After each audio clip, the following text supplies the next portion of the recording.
Hello, hello, hello. Forgot the intro was going. I look up and I see my logo and I'm like, wait a minute, did I start the intro? And then it starts fading. I'm like, oh, it's over. It's over. Time to go live. How's everyone doing? Saturday night. I feel all right. Is somebody at the door? Hello, Calvin. You want to say goodnight? Goodnight. Okay. Say goodnight. Goodnight. Goodnight. Okay. Hey. Daddy wanna get you in. I can't. Mama will tuck you in. Okay. Hey, give Dad a hug. Mwah. Okay. Good night. Love you. Okay. I'm live. Doesn't he know I'm live? How's everyone doing tonight? How is everyone doing tonight? It's Saturday. Video came out. It's doing pretty good. All is good. All is good. How's everyone doing? So it looks like, what do people want? People seem to want some lo-fi. Let's do some lo-fi tonight. Now here's the thing. It was a trick. I bamboozled you. I pulled some shenanigans because you picked lo-fi and Christmas. So guess what? Tonight we have a very lo-fi Christmas. Enjoy. Don't worry, there's no Mariah Carey.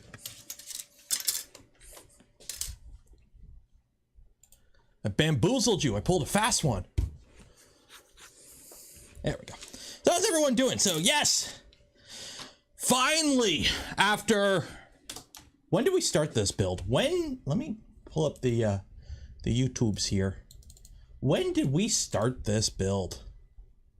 Mute. Oh, I should probably actually turn the music on. There we go. So when did we start this build? My channel. It's been a hot minute. It's been a hot minute. When did we start this build? Ooh, we're going back. There we go. Part 1, part 2. Okay, I need to update the thumbnail. 2 months. It's been 2 months. September 6th, and we are in November. But some stuff came up, right? Like I was gone for Earth. There was something else that we didn't do a Saturday. It's been a while. Plus this is part 10 because we had part 9, then part 9B because Wi-Fi problems with BTT stuff. Christmas starts after Thanksgiving. Sambo, I already had Thanksgiving. So we are after Thanksgiving. So morning from the future. Hello over the world of tomorrow. How's everyone doing? So fun fact, when you print the squishy filaments, even if your tool head should be okay with it, and it turns out it is, don't forget that don't print the squishy filaments at high speeds in a machine that, yeah, it could do squishy filaments, but not, you know, perfectly okay. Why is it not extruding? Where did all the filaments? It's the filaments going into the extruder, but nothing's coming out of the hot end. Where's the filament going? Well, everywhere inside. Which extruder? It was on the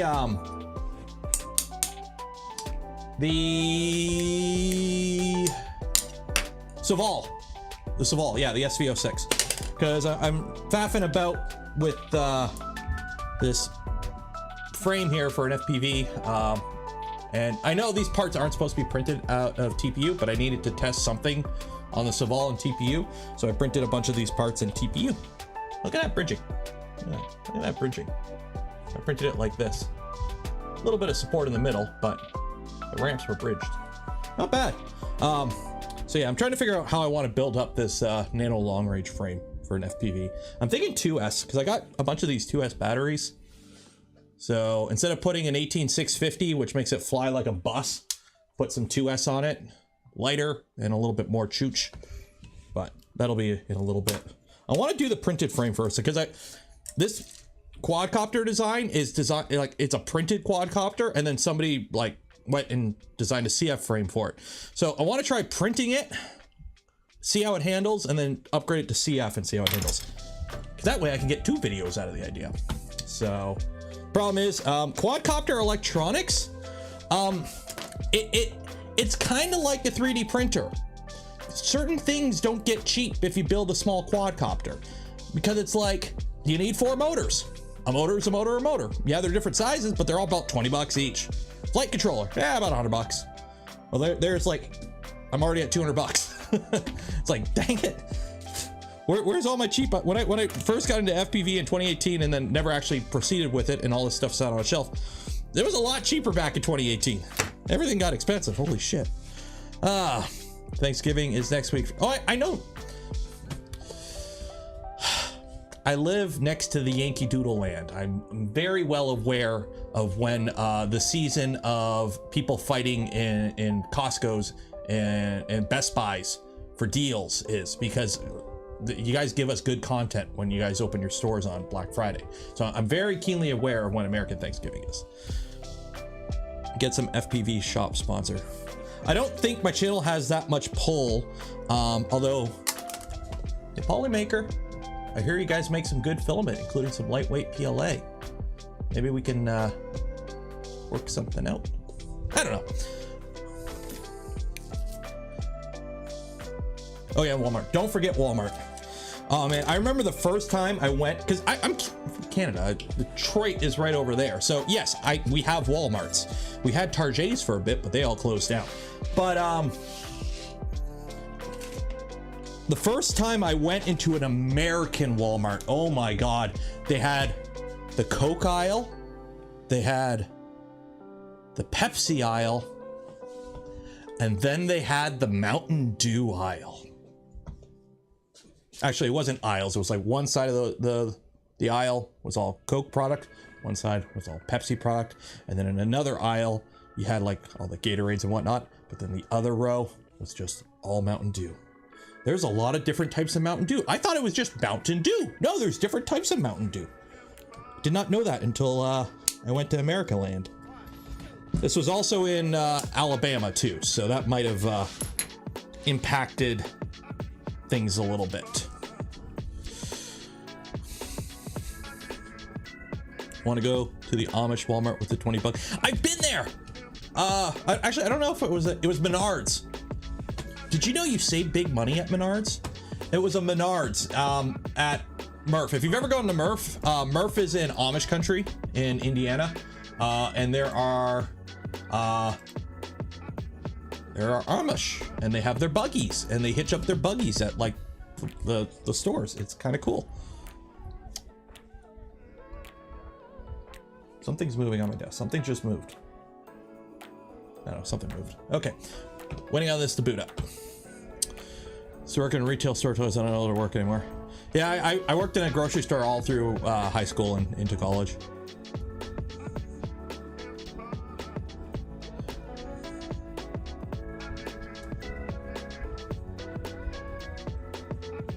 Discord pings work. Yeah, that's why I do the Discord ping when I go live. Flippy is starting up. Are you starting up? The lights are on.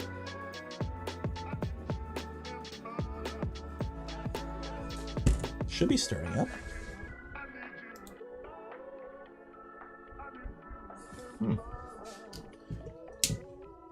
Make sure this is the right printer. Is this the right printer?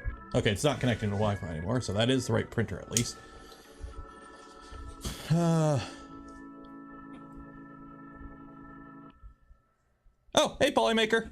I'm assuming Nicholas. Hey, Nick. We'll talk.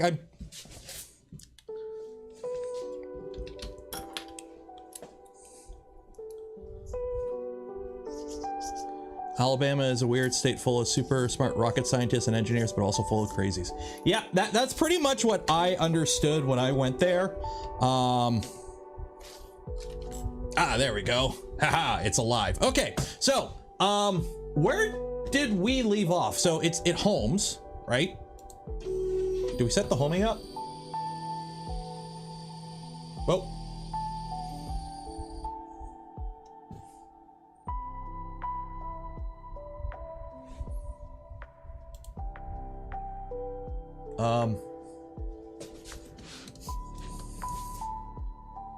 It shut off.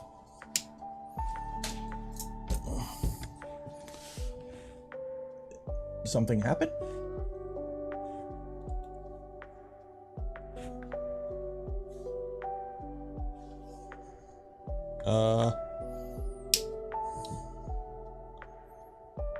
Okay, everything's booting up.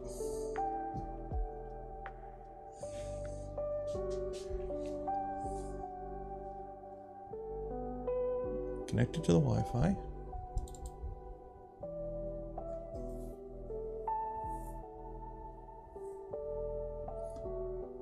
Any magic smoke? I don't see any smoke. Everything's lighting up like it should.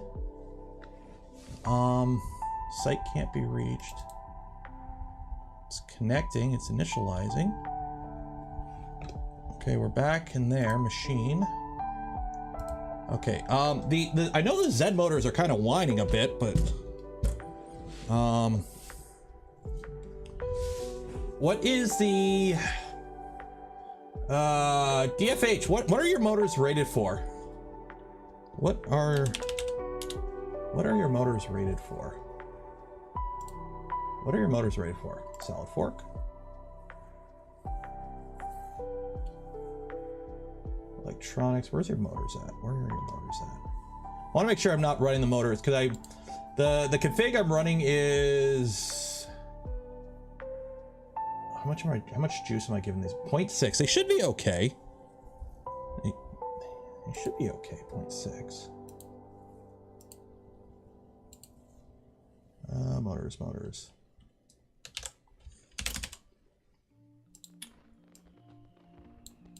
Integrated lead screw, who they are.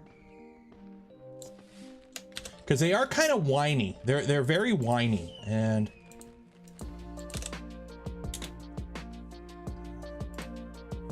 motor kit. Do you have any specs on them? No, there are no specs. I'm just gonna drop it down to 0.4 just to see if that helps at all.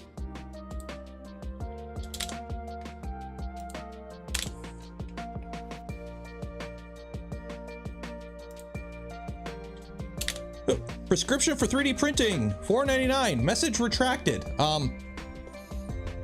Cheers. Okay, we got 16 microsteps. That seems to be all okay. Save and restart. Might need to enable stealth chop. Yeah, I got a feeling I might have to. Okay, let's home.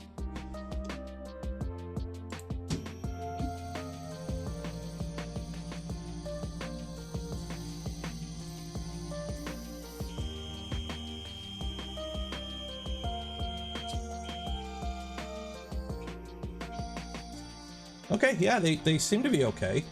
Okay, printer.cfg. So let's enable stealth chop because they're doing the humming thing where they buzz and it's kind of annoying.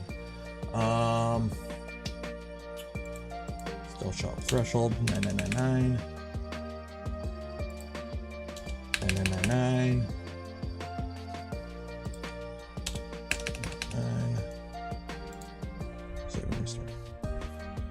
Music's too loud.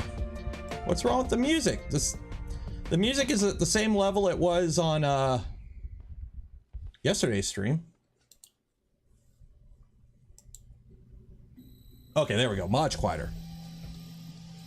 The fans are kicking on, but there we go. Much better. Okay. Okay, so now the only thing we have to set up is what was it that we have to set up? There was something we didn't get to setting up, and clicky. Okay, where is salad fork master? Salad fork. Config. Okay, clicky stuff. Clicky. Okay. So what do I need? I need to add a clicky. So upload file from downloads. Where is that?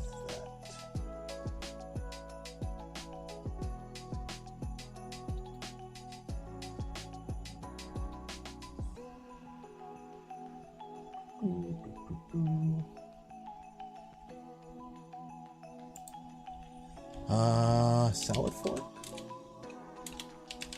Oh, wait. There you go. No. Where the frick is it?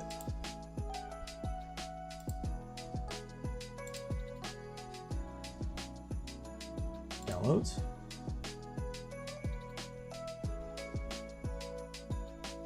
Oh, there it is. Okay, Salad Fork Master. Okay.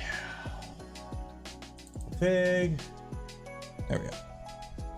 This is the 160, I believe, which is like 150. I don't know how big is this. The bed's 160. Okay, so we need clicky. Upload that. Okay.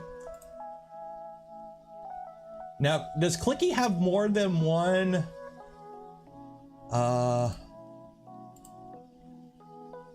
More than one file to it. Include clicky.cfg, close bracket, save and close. It's been a while. Okay, so let's see here. Okay, so variable travel speed, that, variable minimum Z attached for dock homing function, max X, Y. Okay, so we got the, that's okay. Variable X, Y, end stop. The separate Z end stop switch is used. Okay, so 1000 and 1000. So we do have one, and that end stop location is, where are you? Or it's safe Z home, right? 92,146. So it's 92 146.5. Actually no, 146, 92.5. Yeah, it's about there, I think. Okay, is it a one? I don't know. Okay, so we have that. The dock location. So I gotta figure out, save and close. I gotta figure out where the dock is. So for how this works, I can't move it. There's, you got this, okay? This is your dock, okay? And I need to figure out what position it has to be so that this lines up perfectly for it. So, machine.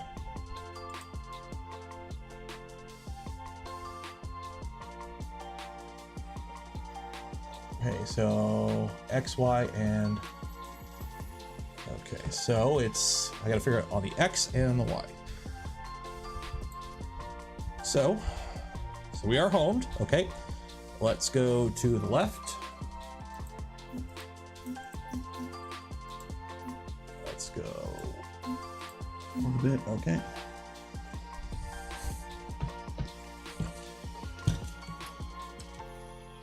I don't know if you can see, but there you go, okay.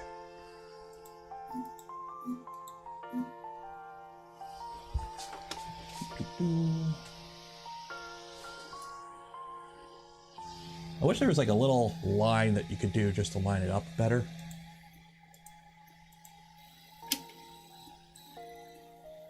Oh, I went too far. Went too far.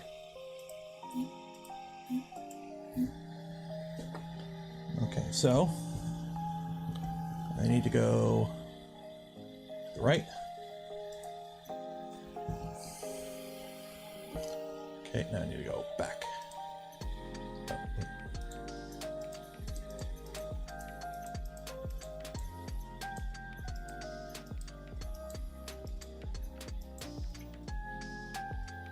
Okay, that's the position. So the position for the dock is 13,146. Machine. 13,146. Okay.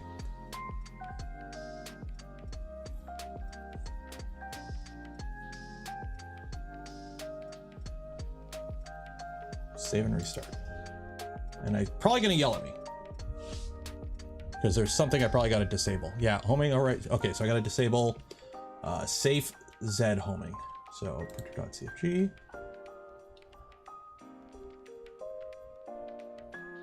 Safe Z home. Okay, save and restart.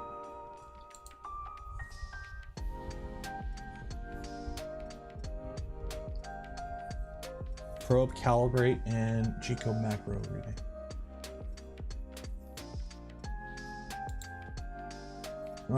Do I need a macro folder?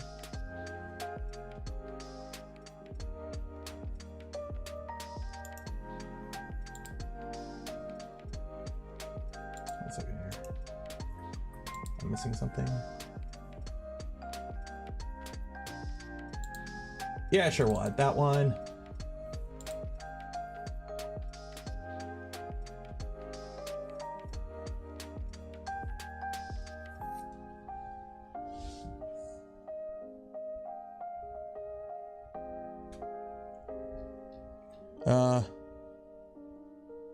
Did I define 100? Oh, actually, right. You're right. You're right. My config's probably messed up. 1 second here. Machine. CFG. Okay. Yeah, I've got 160 position X00. 1 second here.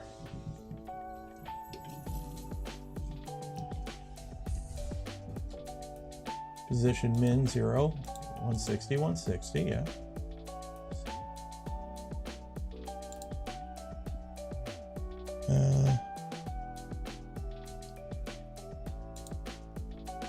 Macros. Oh, those are just some random ones.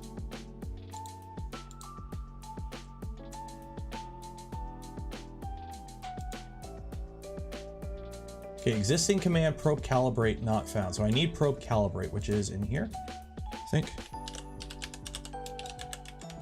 There is no probe calibrate.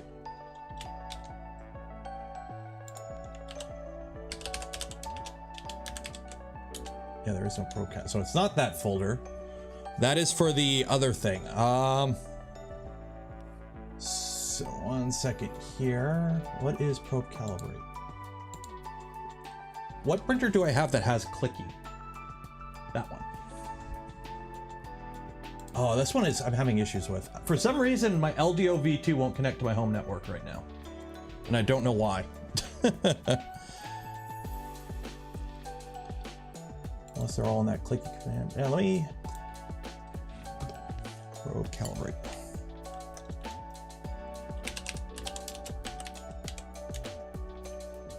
Yeah, it's right there. Oh, rename existing. I don't have an existing, that's why. I remember having this issue before. I remember this was some existing probe accuracy not found. Okay, yeah. Yeah, there's a whole bunch of like probes that it tries to rename that I don't have in my configs because I don't run them, and it like freaks out because it's trying to rename something that I don't have.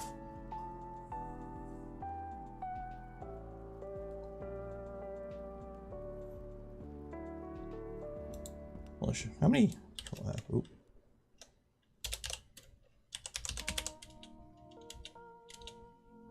Yeah, so I don't. Oh, no, it's not that one. Next.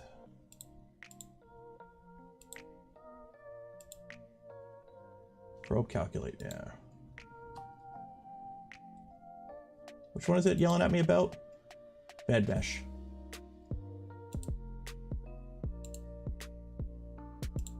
So what do I have in this config? Heater bed, controller fan, Z tilt. So I have Z tilt. And I don't have bed. Okay, so it's bed mesh that it's complaining about. Bed, oh, Control F. Bed mesh. Okay, there we go. So I don't have an existing bed mesh, so I could just use you. Save and restart.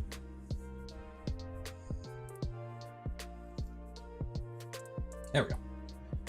Printer pro points. I have the pro points. I have the pro points are defined for Z tilt, I believe. Prescription for 3D printing, $4.99. Cheers. Sorry, my taller hit retract. Just want to thanks for all the great content. It's the reason I ordered a 300 2.4 kit. Cheers.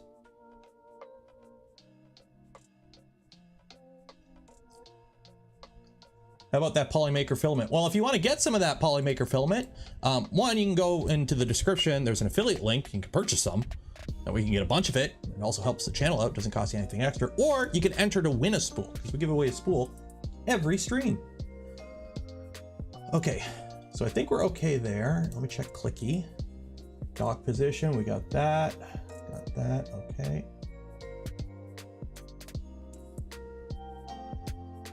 Okay, that kind of looks okay. Dashboard. So let me home all. Oop. Okay, now it's not angry. It's not happy at me. What did I do? G-code macro, use a variable G-code, Jinta, define, direct object has no attribute probe. Uh-oh. Uh-oh. What'd I break? What did I break?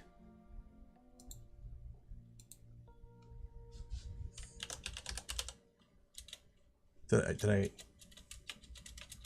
I break? What did I break?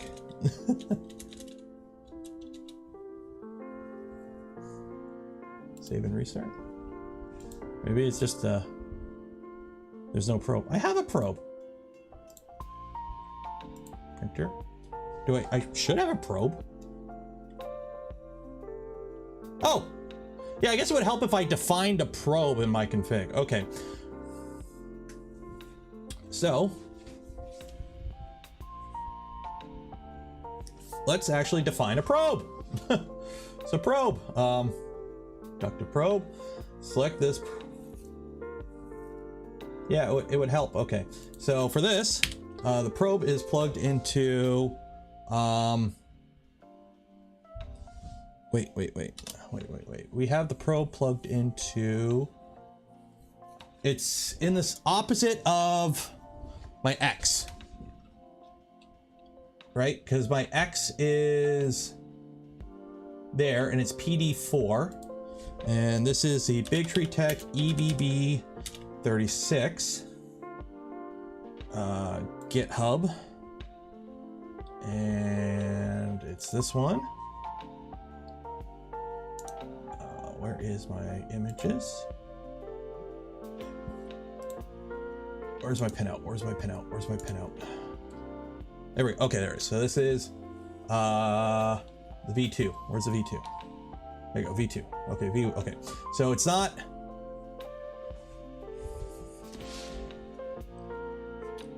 Did I say PB4?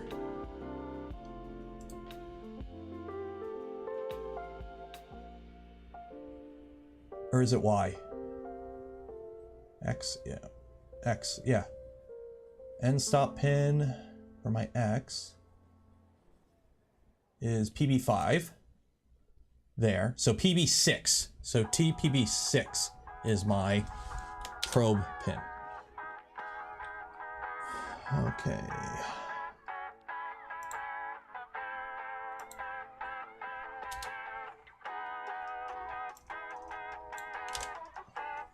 PB6.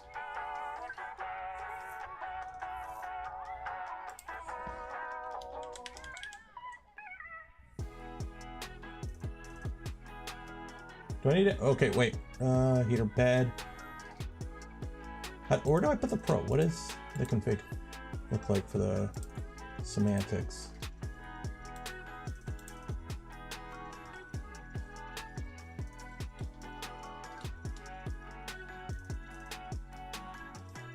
Is it just probe? I think it's just probe. Yeah, it's just probe, yeah. So where's probe? Why does it have nothing that for probe, like in this config? So I don't have probe. There you go, probe pin PB6, X, Y, Z, offset. What is my offset? I don't know. Let's find out. I'm just eyeballing it. I don't know, it's like 28 millimeters, I think. And 28 millimeters on the Y.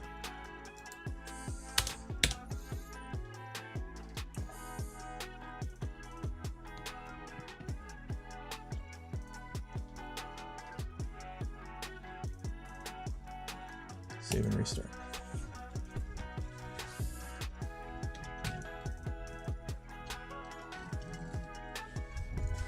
Probe calibrate already registered. G-code command is already.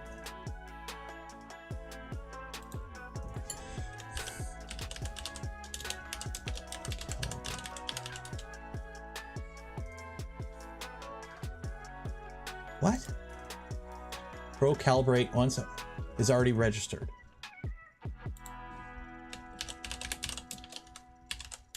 I don't have probe calibrate. There's only one probe calibrate.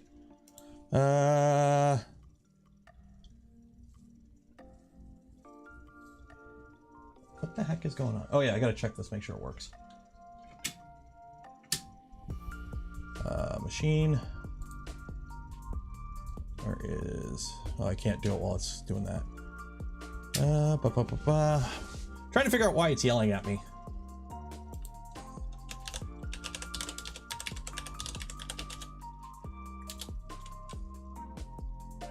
Rename existing.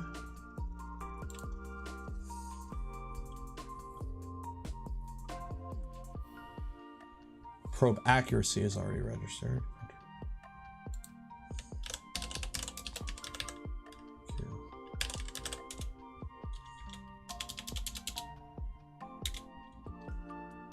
It's already registered. Okay, well, I guess we're renaming it.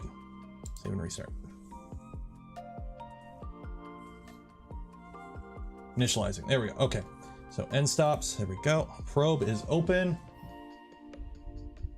No, you can't see it.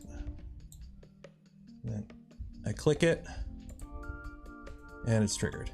Let go. It's open. Okay, so the probe works. So let's home all.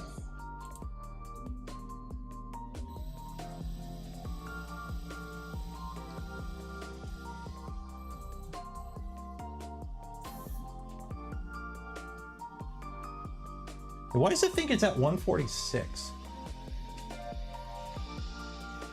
Let's see. Let me go to 0, 0.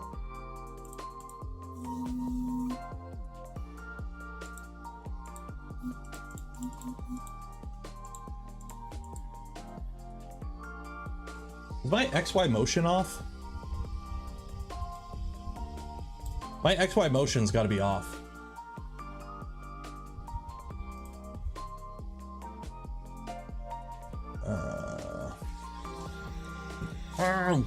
No, are those 16 tooth? Are they 16 tooth on this kit?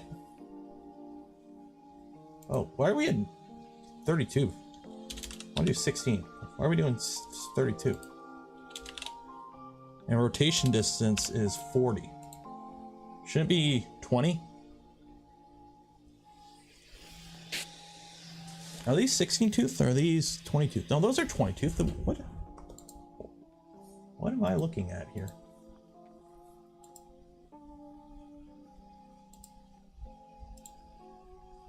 What am I looking at here? What do I have set up now? Because it should be 16 and 40, right? And then full rotation is 200. Yeah.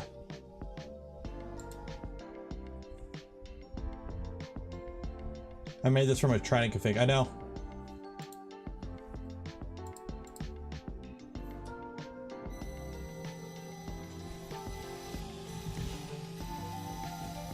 Trying to figure out.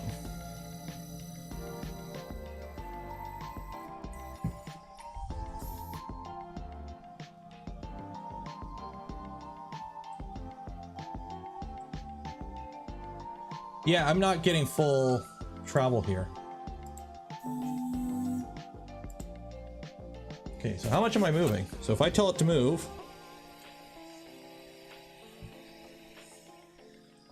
10 millimeters. Let's see here. I am moving 10 millimeters.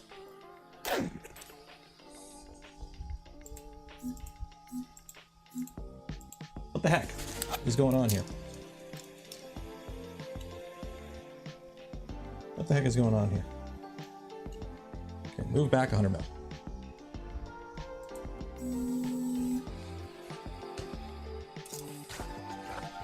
It's moving the right amount, but it's... What the heck is going on? Machine. Printer. Okay, so my X, position end stop is 160, position max is 160. My Y, position end stop is 160, position max is 160. So then Y, when I home, am I not getting the right movement out of it? Home X.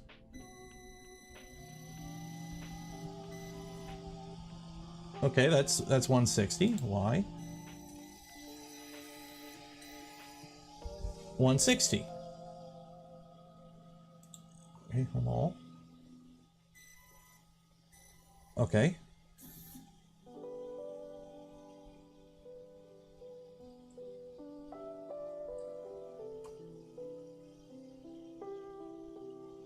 Okay. So I've got a ton of room behind the bed. That's the thing. The travel on this thing is quite obscene. So actually, I think I know what I'm doing. I think this is a bigger frame than I thought. Yeah, I think that's it. So watch. Console G1 X0 Y0.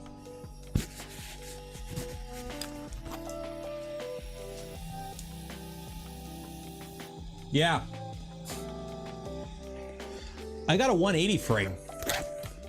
Let me bring it up here. I've got a 160 bed. Okay. I've got a 160 bed. But my frame is 180, I think. Solid fork kit. Yeah, there's a... Yeah, I gotta update all everything. So I gotta figure out how much room I have on this thing. Okay, let me do this the easy way. Turn off the printer. Move you all the way to the front. Move you all the way over. So I have approximately...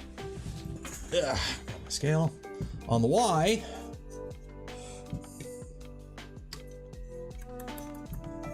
there's a ton of over travel in this frame. Go to that clicks.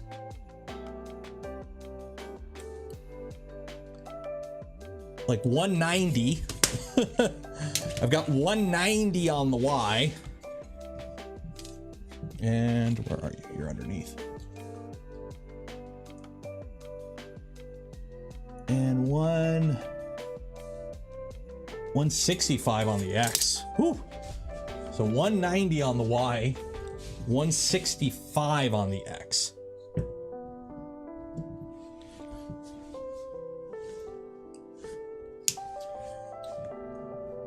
And my gantry is racked to shit. We gotta fix that.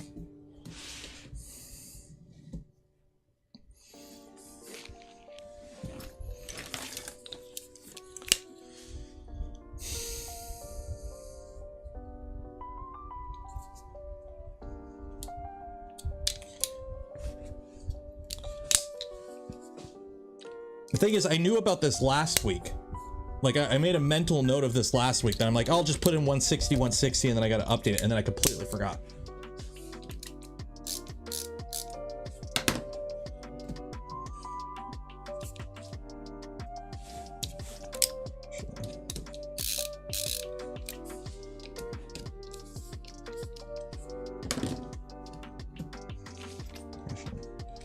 Other way.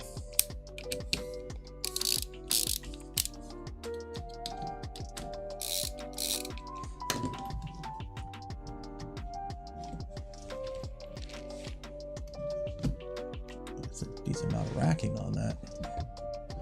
What about in the back? I can't check it in the back because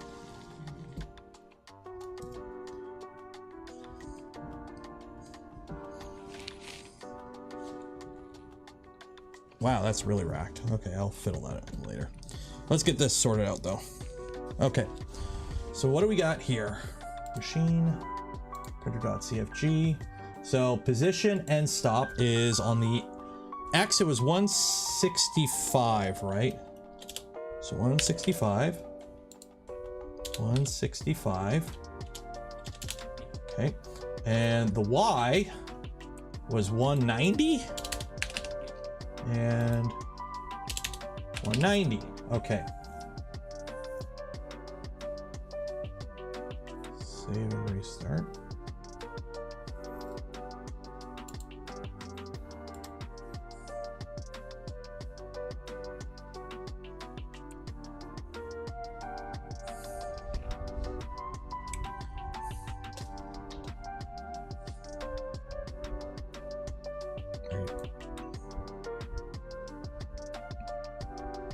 Why is it being weird? This is being weird. I've never had Clipper be this weird before.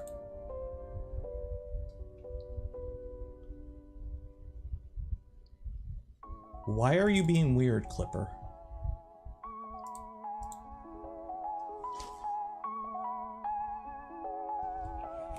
This build is cursed. I swear this build is cursed.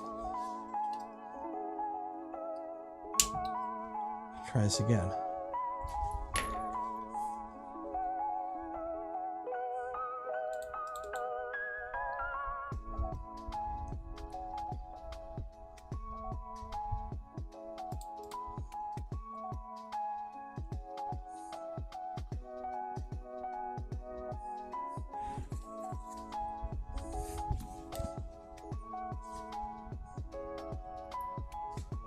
Initializing.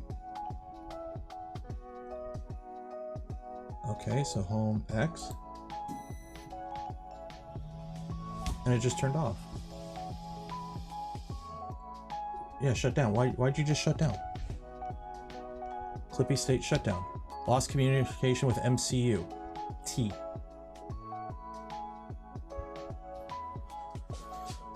That's the Big Tree Tech board. Why are you doing this? Let me try a different USB cable.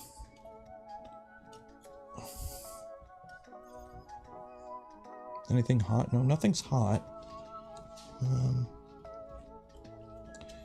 Yeah, let's try a different USB cable instead of this one. Let's try a different one.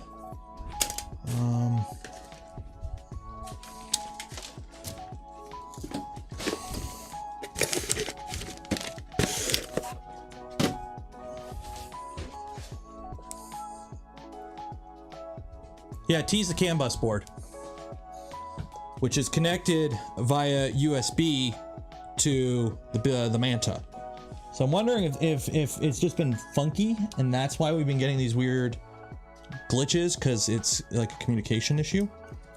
Because if you've never used Clipper before, it is very anal about timings. So if something's getting out of sync, it don't like it and it will just stop working or something. It doesn't like when the timings get all funky. So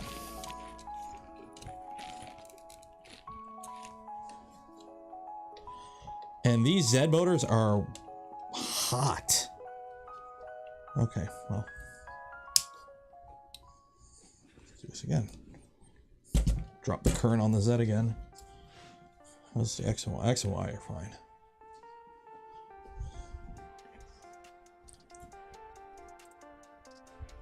Oh wait, T is the tool head. T is the tool head board.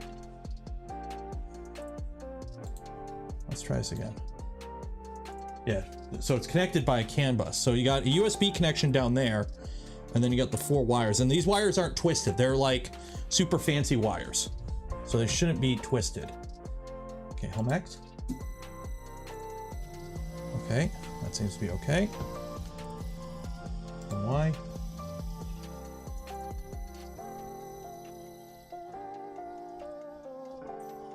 Okay, so now we have a bunch of over travel. Now there's ways to do this with min and max. but I'm gonna do this the easy way. Phil R 49, cheers. There's a timing fix I watched teaching talk about it today. Put link in Discord. Okay, I'll look into that after we get this finalized and set up. G1X0Y0. Yeah, I seen Teaching Tech did a video on setting these up today, and I'm assuming, yeah, I know all my offsets need updating. So first, what we're doing is, wow, that is a lot of over travel. So as you can see on this not the right camera, 0, 0 is not on the board, on the bed in that axis, and not on the bed in this axis. So what I'm going to do is make it. So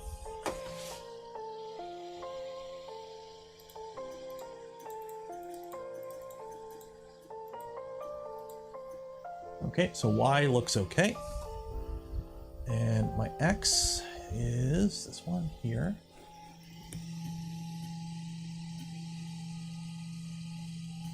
Right about there.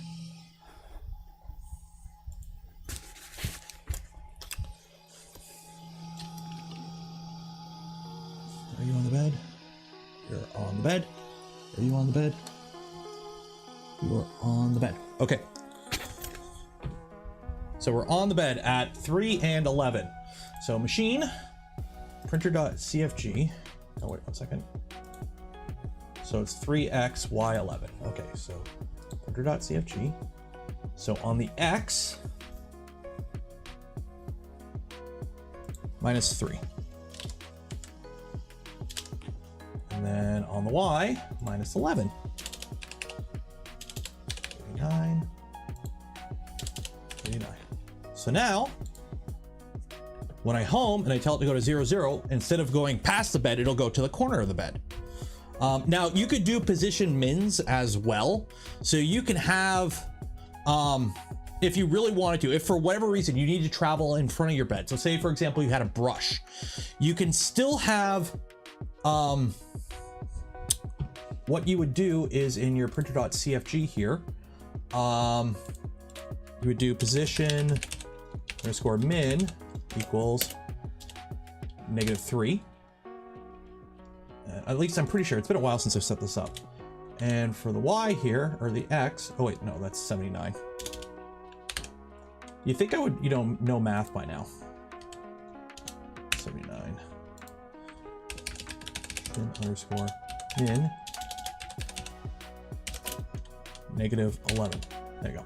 So now 0, 0 is still the corner of the bed, but the machine could go past that.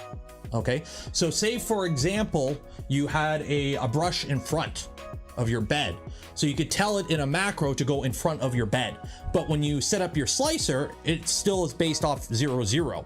So this way you have your bounds for where the machine can move in theoretical space, but 0, 0 is still the corner of your bed, so you don't have to worry about your slicer printing off the bed. So now, for example, if we look at my screen, okay, home X, home Y,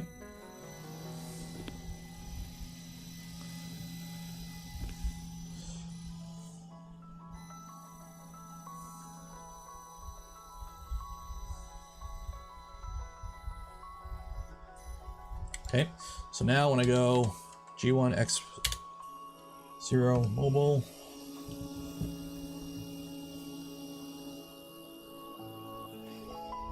okay, so we're at the corner of my bed, but I can move past it. Okay, so if you can see here, we're now at -11 and -3. Okay, so we're now, I can move with outside the bed. I can use my whole volume. So if you have a purge bucket or a brush or something like that, you need to move past the bed, you can, but it still knows where 0, 0 is.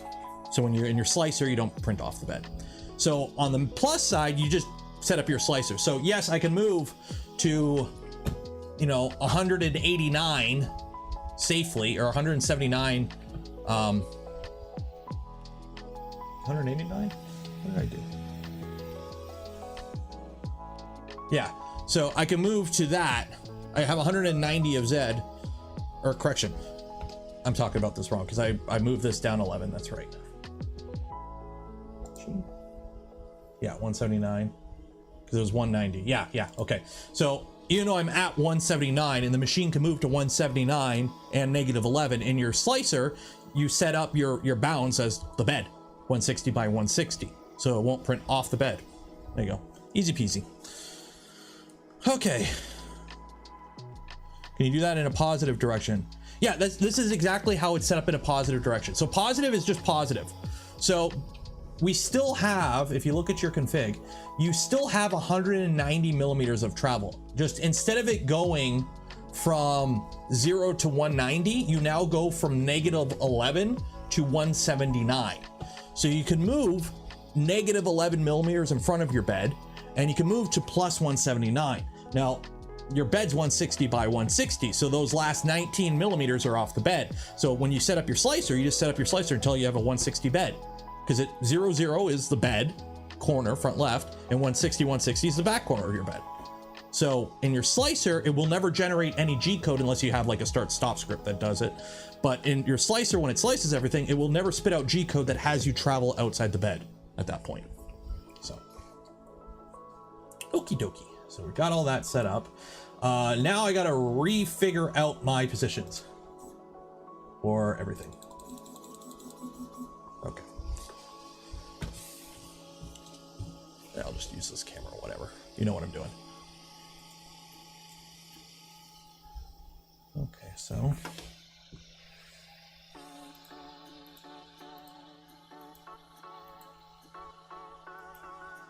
That works. Yeah, for Y, X.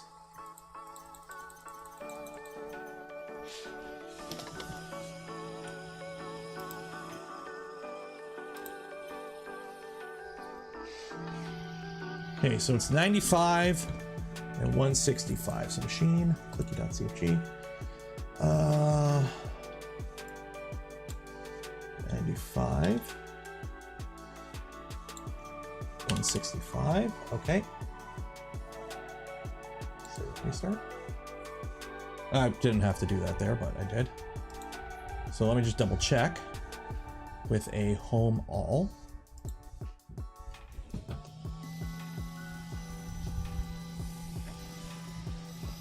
Hand over the e-stop.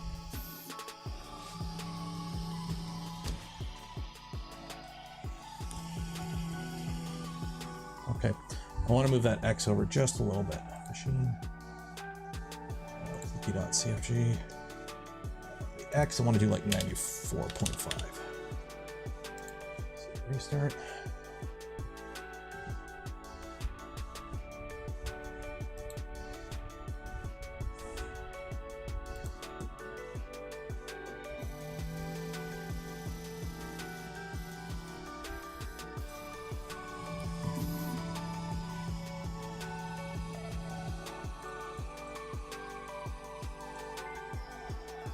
There we go. Okay. The Dark Aspie, welcome. Thank you for coming a member. Cheers. Okay, so we got that. So now.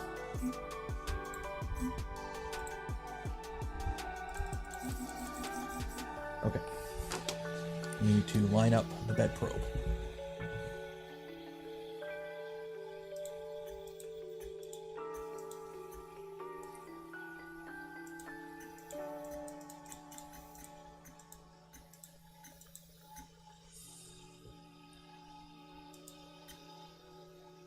That looks okay.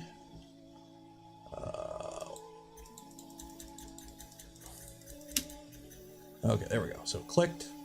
So let me. Okay, so you're in position. Okay. I know you can't really, unfortunately, see what I'm doing. Maybe you can. Zoom in.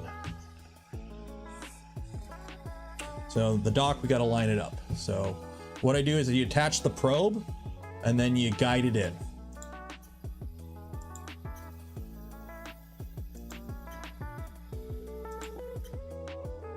That's too much. Okay. Oop, wrong way.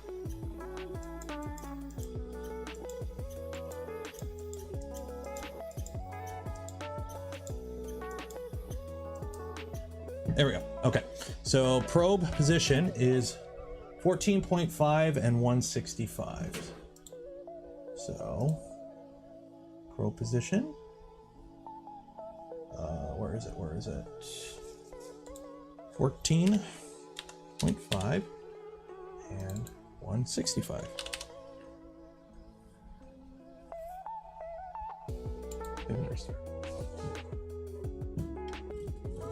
Okay.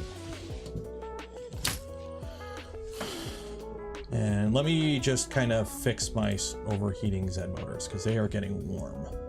So let's drop this down to 3.3, 3.3, save and restart. Check Discord. Okay, I'll check the Discord right now. You said steppers on the south are getting hot. If you check voltage reference, they should all be the same. Like they should all be like in terms of the I don't know what's it called, the resistor. Is that what you're talking about? The ORT pins. They're built in. They're 2209, so you just set it in the config.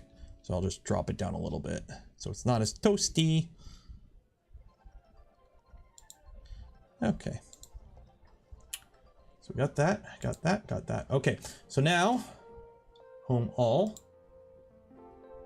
Here comes the part where we might crash everything.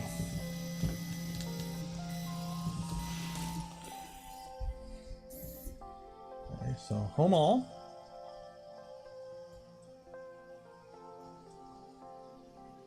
Okay, Z tilt.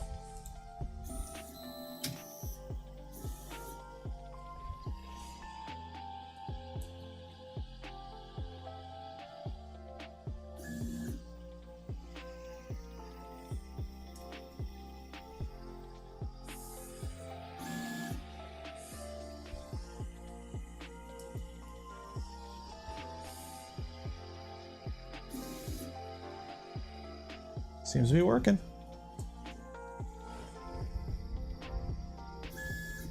It's a little slow, but whatever. Usually the default probing routines are pretty slow. You can run these a lot faster if you want. I tend to just not care and run it stock. So what are we at? What are we at? We are... That's 0.02. So that second round got us to 0.02.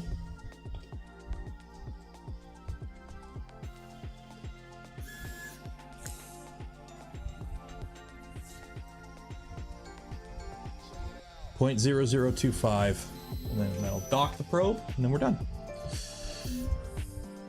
And then it homes that again.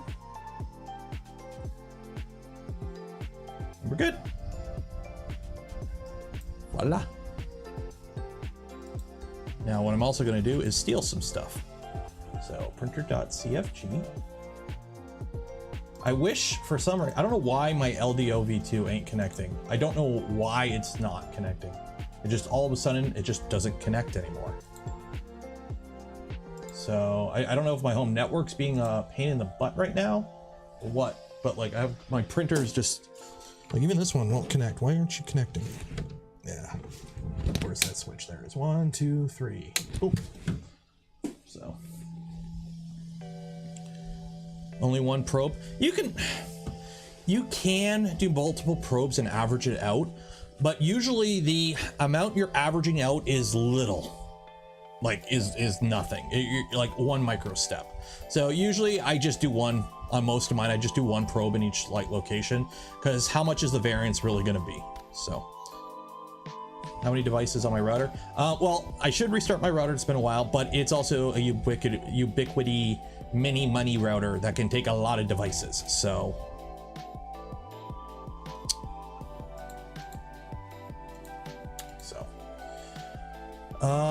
what were we doing here? Also, it's weird that like established things that are always on aren't connecting when this we just turn on and it connects. So okay, what's it gonna do?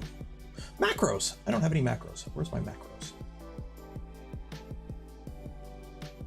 Where's macros? There's macros. Okay, so download file, keep upload file. Printer.cfg. Oh, no, no. Downloads. Macros. There we go. So let's see, we got macros. Okay, so it's Z tilt adjust is all that.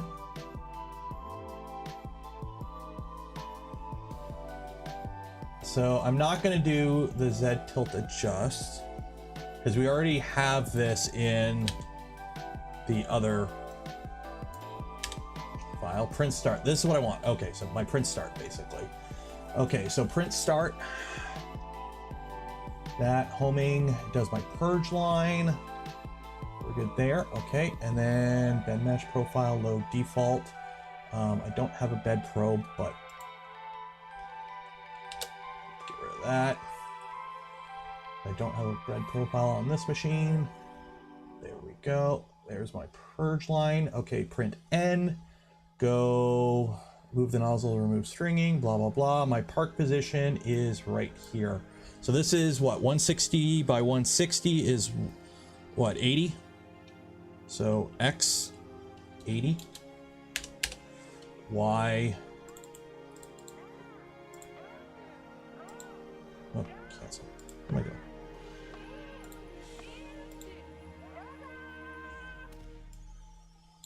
We'll go 165 or 170. We'll get it off the bed. 170. There we go.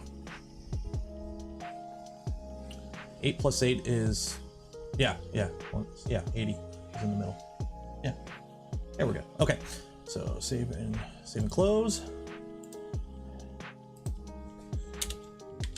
Include macros.cfg. Boom. Save and restart. There we go. Matt Shammy gifted 5 community memberships. Thank you. Oh, and if you want to know my start stop script, here you go. Pause the screen. So there's print start. It basically, you tell it, you heat up the bed to whatever temperature the bed needs to heat up to. And then I heat the nozzle to 180, which usually allows the filament that goobers up there to smoosh out, but usually doesn't cause oozing.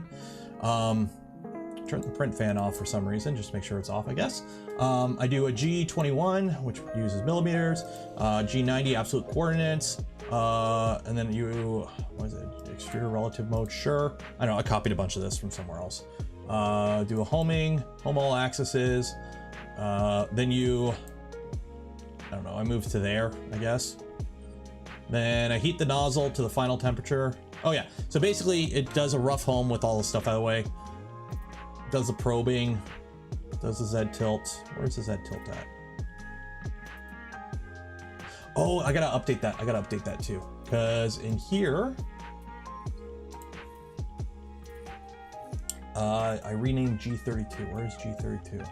I gotta remember I do this.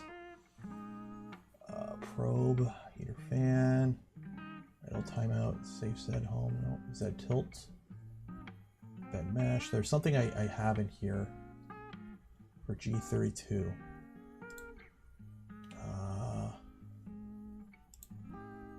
Yeah, because it's the G32, or what is it? There's something that does the G28Z, bed mesh profile default. That says homing. Yeah, I think it's the G32. I renamed the G32. Where is it? There's something I did. I can't remember what is it. Is it in macros?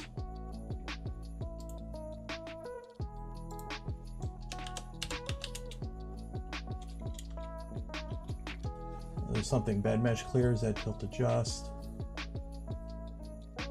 Yeah, so there it is, G-code macro G32. Yeah.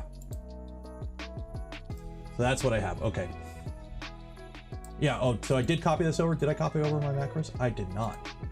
Yeah, that's, okay, I almost screwed up. I deleted that.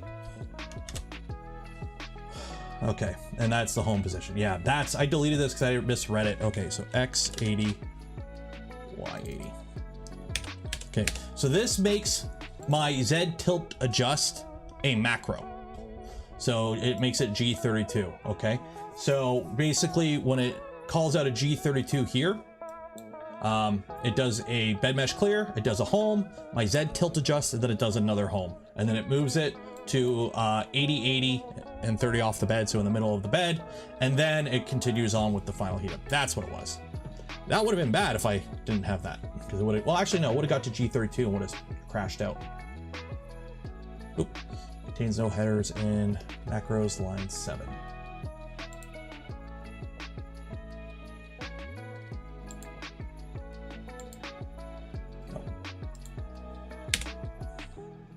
There we go.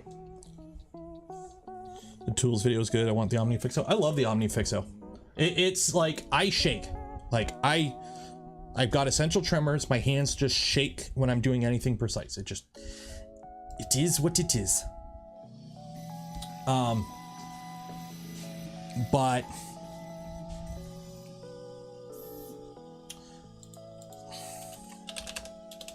But it makes holding stuff so nice, and you could just, you know, adjust everything to precise precisions and hold wires in right spots and everything. I love it. I absolutely love it. Okay, so hey, you set up a Voron for the first time. What should you do? The build, initial startup. Oh hey, this is everything you should do when you get a printer or you build your Voron for the first time. How you check everything, how you set up everything. I gotta set my Z offset. Okay, so let's do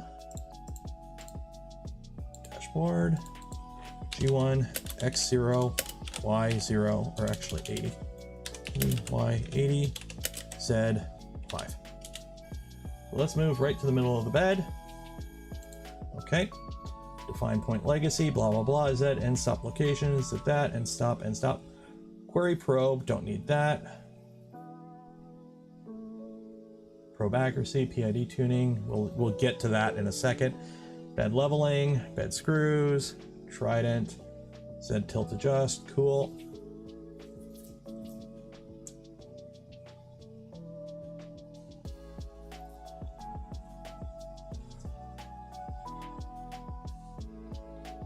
Okay.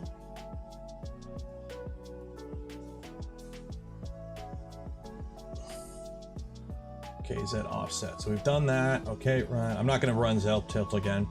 Okay, bed mesh clear, Z end stop calibrate. Oh, cool. Look at that. I run that command. Cool.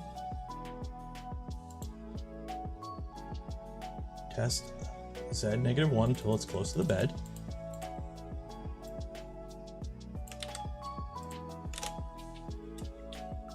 Okay, and you keep running it again and again and again until you get close to your bed.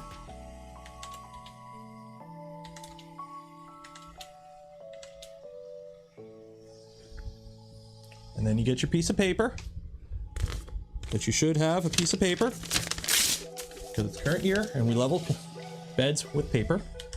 And then we do 0.1. Actually, I do 0.05 because I'm cool like that.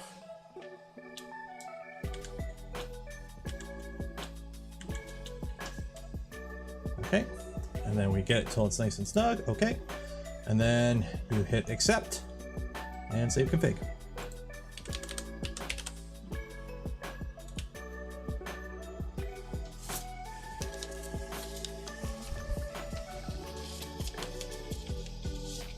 Yeah.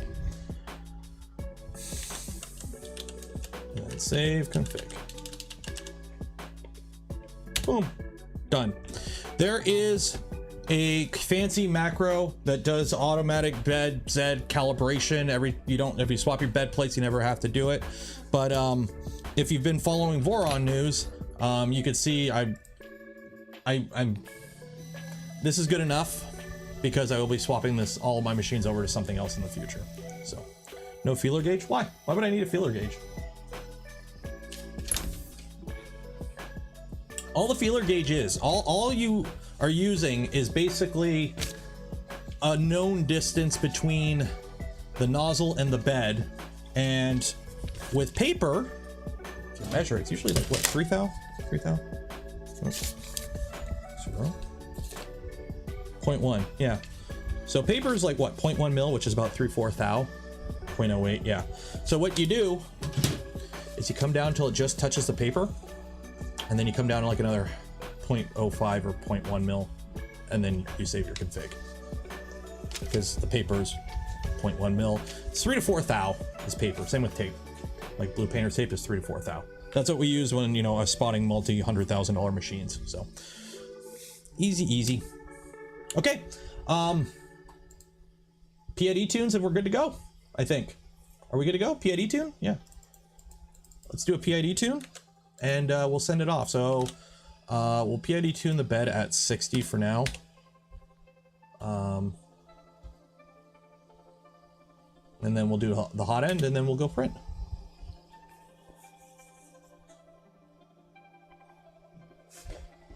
So off we go. Yay!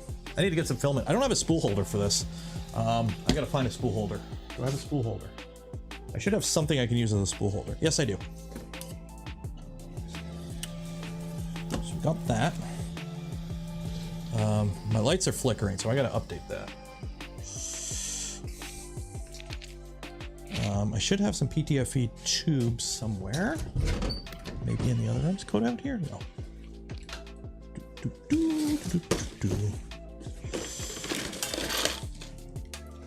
PTFE tube.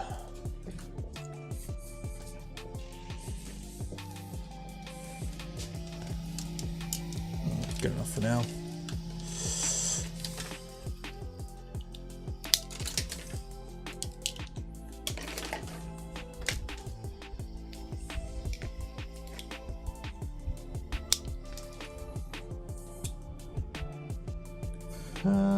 What's the first print gonna be? I don't know.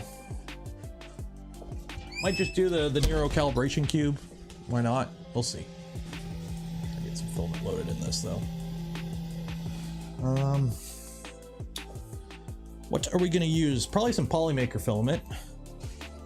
What is this? What is this? That is PA6. What is this? PLA. Polymaker PLA. Army green.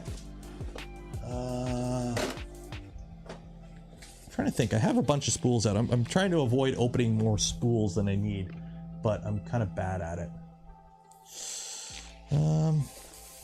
ASA, ABS. It's all ABS. It's all ABSs. Right? Is that no? That's all ABSs. Shit. I know I have some not ABS around. I got the Polyterra stuff, but that stuff likes to not print too well. Oh, wait. Is the Army green ABS too? The Army green's ASA. Shoot. Here we go. Blue. Blue. That's ASA too. What about this? PLA Pro. There we go. Gray PLA. That'll work. Gray PLA. That'll work.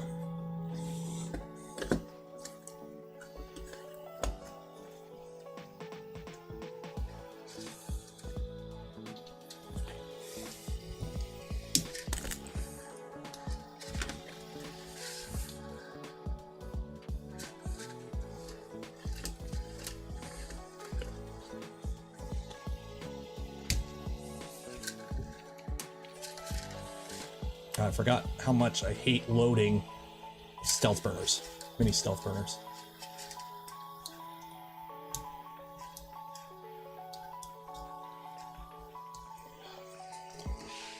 Good old mini stealth burner, pain in the butt to load. I can't wait till we get rid of you.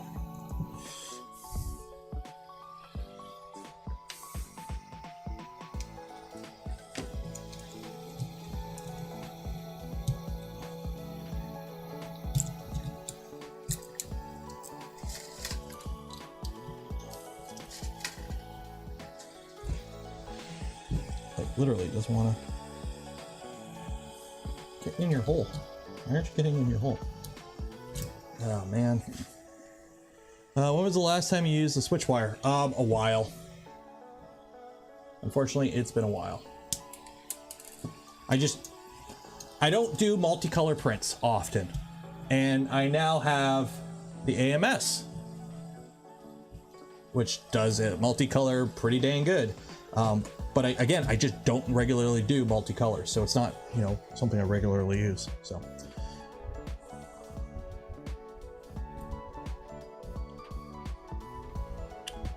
too many printers. Well, it's kind of my job. The switch wire is going into the storage room in a little bit just to make room. I got to figure out where I'm putting the P1P when it shows up, so. And anytime I print open air, like PLAs, I'm usually using a printer that I'm testing. So I've been using like the SPOOL for a bit now. So it's just the switch wire is a great machine. It's just, it's an unenclosed Voron. So if I'm printing enclosed stuff, which that's the normal stuff I do is ABS, ASAs, and other things that print better with an enclosure, I'm not using it. And when I'm printing PLA, I'm usually using a machine I'm testing. So it's just kind of, it's got its little niche. And I'll just manually load the filament after, whatever. It's PID tooting. Do I cut out at times? I do have a noise gate on my filter, but it shouldn't be that bad. Sounds like a giveaway problem. Nah, this isn't a giveaway channel. If you want nothing but free stuff, there's other streamers that do that. We do the one giveaway. Although the problem is I live in Canada, shipping's exorbitant, and it makes not a lot of sense, and I don't have a box for a lot of these printers. So yeah, do a giveaway. Yeah, we do a giveaway every stream. It's a spool of filament from Polymaker.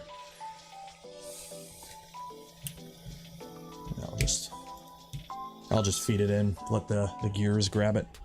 Any plans on a Doom Cube? If a kit shows up, I'll do it. But as we just went over, I have more printers than I need.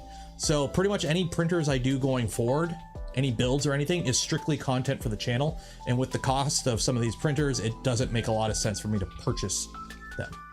Basically, it wouldn't net out to zero. Yeah, what would you change about your LTD thinking about ordering a screwdriver? Get the bigger one. This is the small one, and I bought it because I didn't realize the bigger ones are the same price. So you don't get, I think the big one's too big, but there's like a small, medium, and a large. I have the small, get the medium.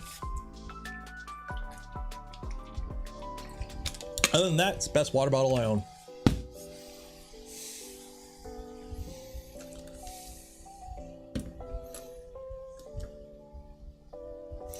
Plenty of room in the printers. Well, I can't put the CNCs in there because that would, there's already somebody who does that, so. This is my weekly inspiration for printing fun stuff. Well, I really want to build this nano long range up, but I need to buy hardware for it because you can't just, have a frame. You need more than a frame to fly a quadcopter. So, I need to figure out how to make that attainable. Okay, so the PID for the bed's done. Now we gotta do the PID for the nozzle.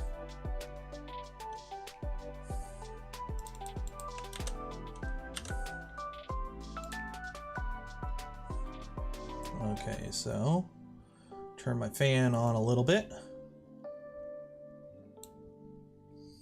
Make sure, actually, I never made sure both these fans work. Yep. Fans are on. And let's do our PID tune. Oop. PID tune the extruder. Let her go. Throw money at it. Well, that's the problem. You need to justify the money on stuff now. Quad part prices in Canada. Yep. So I've looked it up for building this up. The AIO that I would use actually saves me a bit. The problem is the AIO is about $100.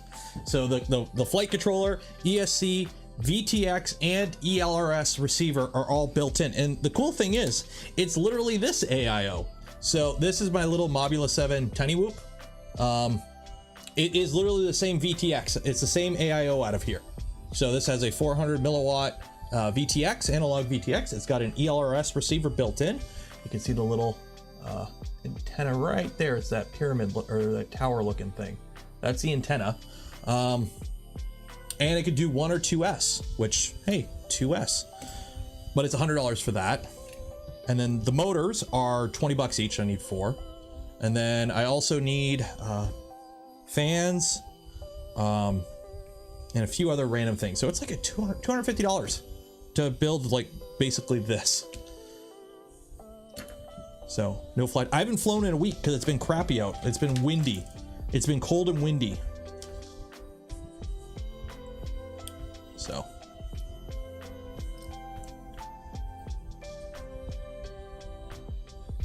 It's not bad. The problem is I remember buying this thing for less than that in 2018.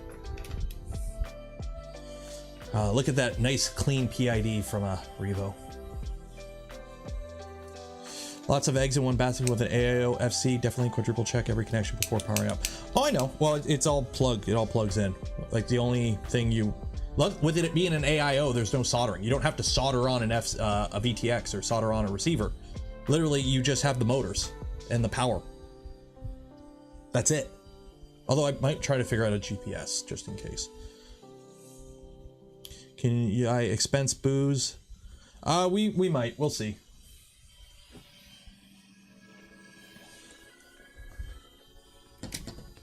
Yeah, that's why I can't fly this in here. I got to put Koda outside if I want to fly this around the house because he doesn't approve of this too much. He likes to chase it down, and there's still dog hair in the motors from when I dove under the couch with it. But yeah, with everything being all in one, it's also lighter. Like this right here is 250 grams. This, when I build it up with the battery, I think we're under 70. So. Yeah, the GPS is because I probably won't, because the original design for this uses an 18650 and it's meant for like long, you get like 20 minutes of flight time, so people fly at long distance. You know, a GPS is kind of nice in case you lose signal, then it just turns around and comes back. But if I'm doing it for 660s or the 660 milliamp high volt 2S, it's just gonna be flying around the park, so I probably won't need GPS. Oh, okay, so PID's done, save, underscore config. Oh.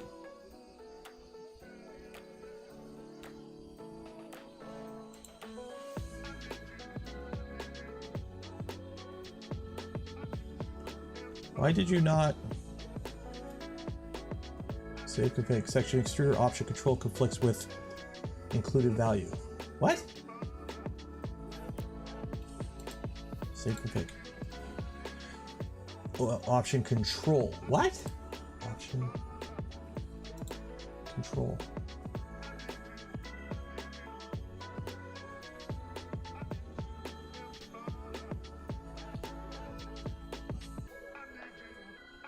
Bed heater. What is going on here?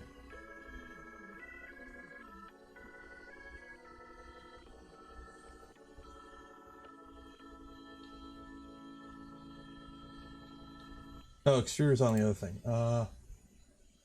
Toolhead.cfg. Click the bottom and delete it. What do you mean click the bottom and delete it? What? Click the bottom and delete it. What? Just input the values manually. Yeah.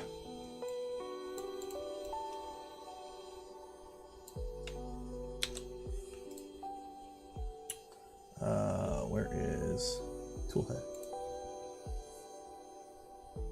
Where are my PIDs? Where are the PID values? Oh, here we go. Okay. So KP is that.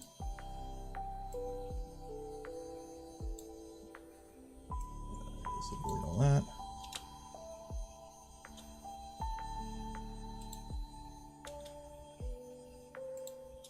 There we go. Save and restart.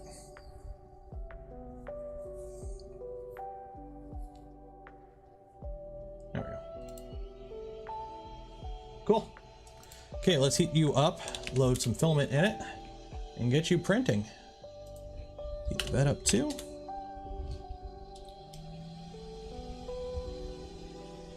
Well, we got it set up. We got it set up.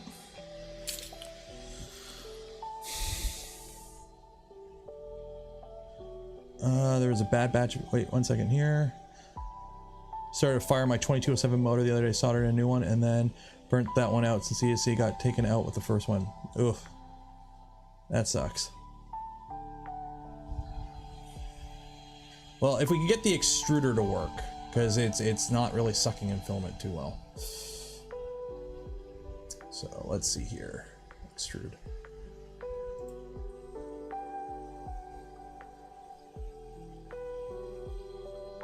Any filaments going in?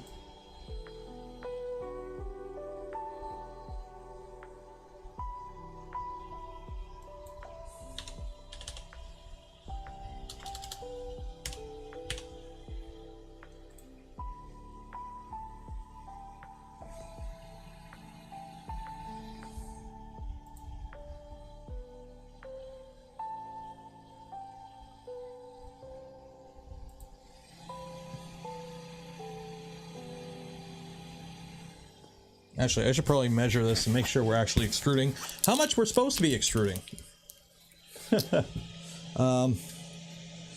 Let's see here. So I tell it to extrude 50. Things you should have set up. Okay, so that's 50 mil. As long as we're ballparking the okay, we'll be okay. Not super worried about it. Got some racking issues I gotta sort out anyway, so extrude.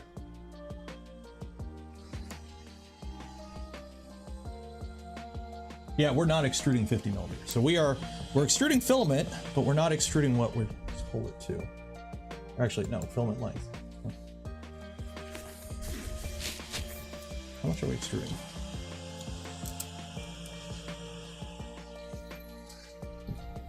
I extrude 50 millimeters. Oh, filament. Right there. Okay, that's 50. That's 50 millimeters, so you're not gonna push the button.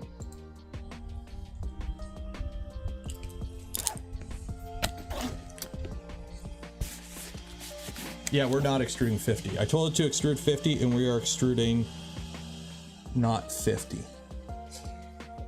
So, I need, oh, actually, 1 second here. Voron design. Because, remember, we took the config from something else. Community, GitHub. 0. Firmware. SKR Mini E3, sure.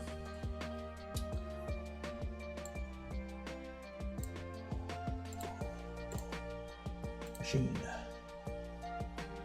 .cfg. Where's the extruder? Where's the extruder? So for X, Y, Z. That heater. Where's my extruder? Oh, extruder's on. Tool head board. That's right. Toolhead.cfg. Extruder. There we go. Okay. So extruder. There we go. Okay. Rotation distance is, yeah, that's why. So rotation distance is, yeah, actually, yeah, it should be that. Okay. Gear ratio. Oh, that's why the gear ratio is off. Gear ratio. That. Okay. Save and restart. Should be okay now. Code Clutch, thank you for becoming a member. Cheers. Am I using the cam board? I am using the cam board.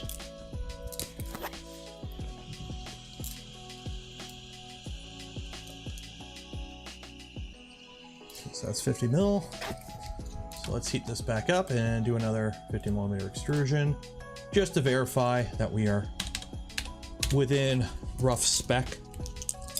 I forgot that we copied the config from a Trident. The Trident has a stealth burner on it, or an afterburner extruder, which is different gubbins inside. It's got a different brain. Yeah, it's another copy paste error, basically. No biggie.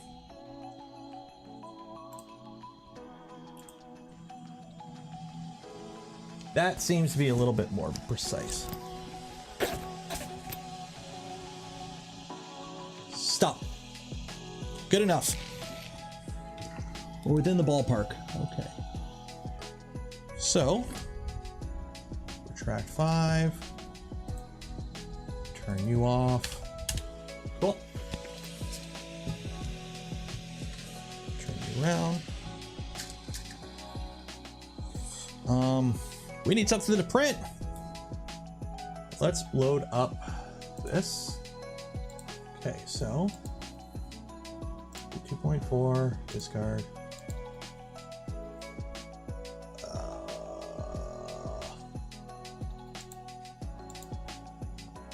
And we'll use that. Okay. So this is my 2.4. Set bed size 160. 160. Okay. Max print height 160. Cool. Extruders 1. Custom G code. Start stop. Cool. Machine limits. Don't need to worry about that. Extruder 1. Cool. We'll deal with that. We're going to save this as salad fork. Cool. So we got salad fork. So I could, you know,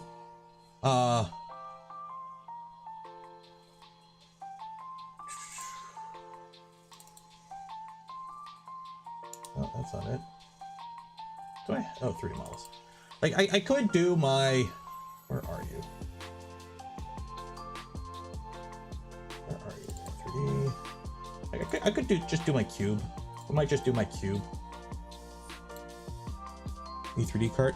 Yeah, you know what? Let's do the E3D cart. I like the E3D cart. That's a good torture test too. E3D. Where is it? E3D buggy. Okay, hopefully you have a link to it. Did you link back to it? Oh, there we go. E3D buggy. There we go. I don't know if I have it downloaded already. STL.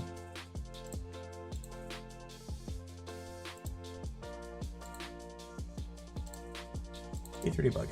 There we go. So don't need 40% infill. Print settings. Perimeters and shells. 3 perimeter, 4 top, 4 bottom. Cool. And slice.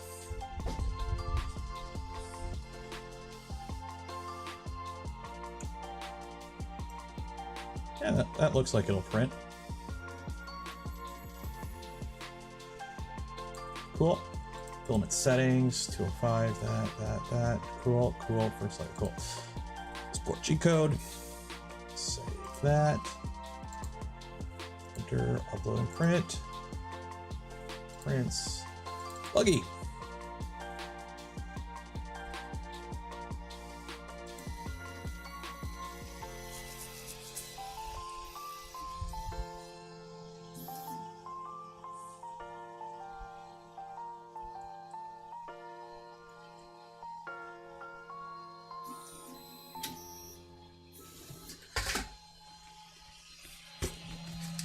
Why are you... What's going on here? Why are you not heating up? What's going on here? Something's going on here.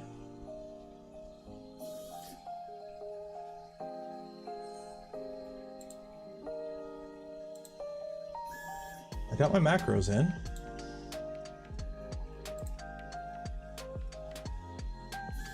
Why aren't you heating up? Chico limits. That.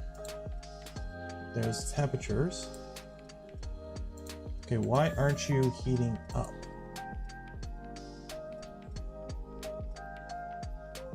What is going on here?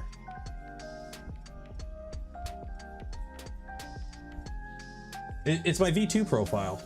All I've done is change the size.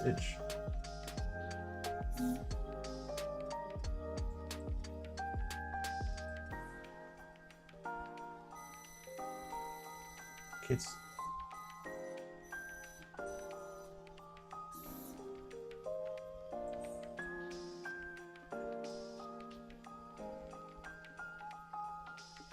Okay, now it's heating up.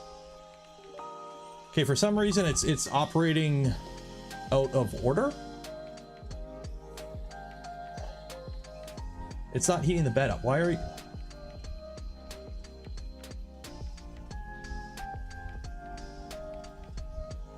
PID values use equals instead of what?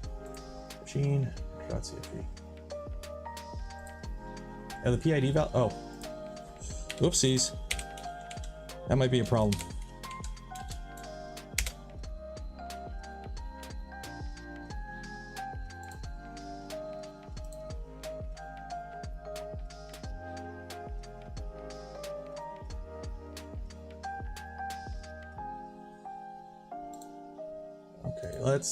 Let's e-stop this before something goes wrong. Okay, I'm trying to figure out why it's not heating up though. Did I not save it right? Yeah, uploading the model. Upload successful. Yeah, it should not be probing. It should go right into heating up, and it's not. And why are you not? Machine macros.cfg. So there's the macros, and it should be heating up. Okay. solid fork. It's a V2.4. Yeah, and there's like this is the exact same setup I used for everything.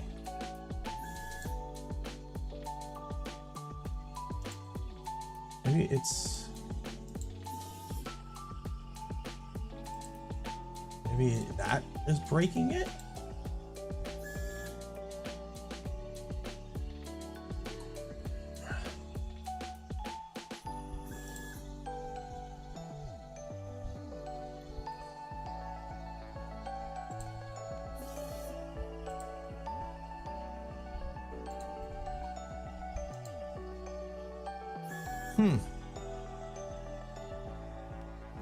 Let's try that again. Let's restart. Cool. Dock the probe. Oh.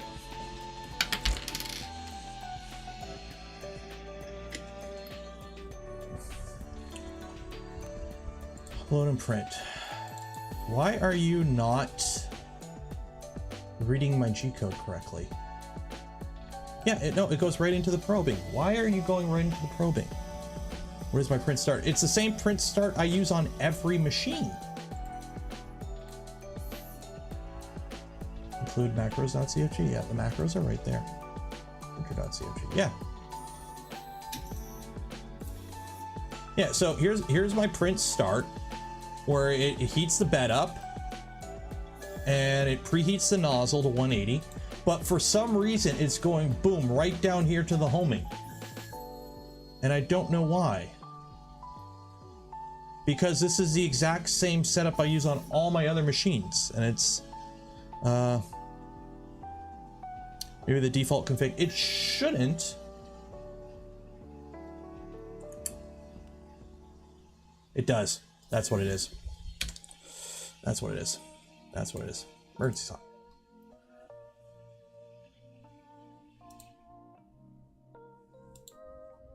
That's what it is. There's a default print start config on this config. Print end. Goodbye. Print start. Goodbye. Save and restart. That's what it is. Andrew with the save, with the big brain save. Andrew with the big brain save. Print. Let's go back to that first one. There we go. There we go. Now it's heating up. Now it's heating up.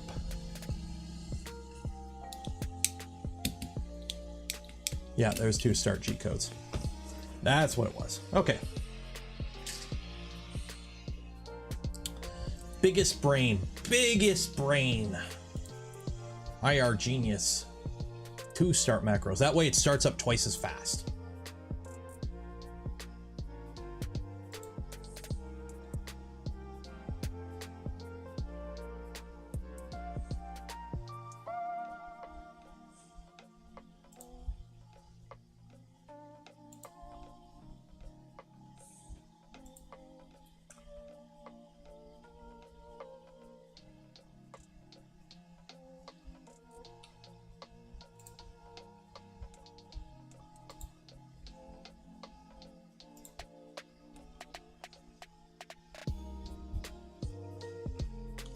Dual everything. Yeah, well, you just start up twice, right? That way you print everything twice as fast, right? That's...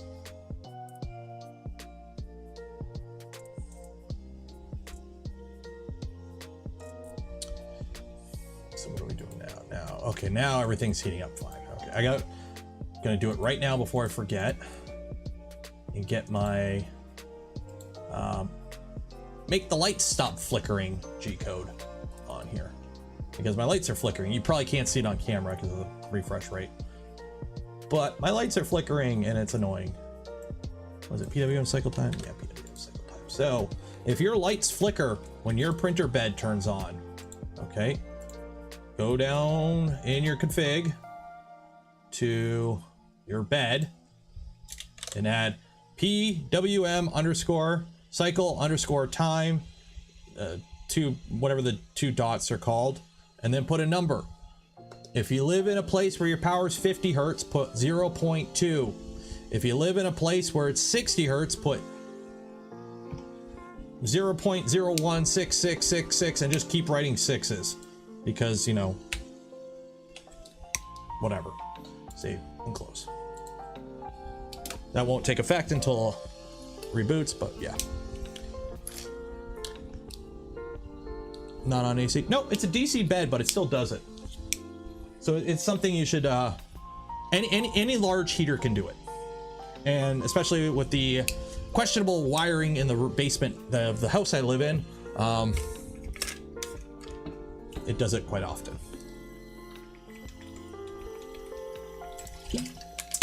So, yeah.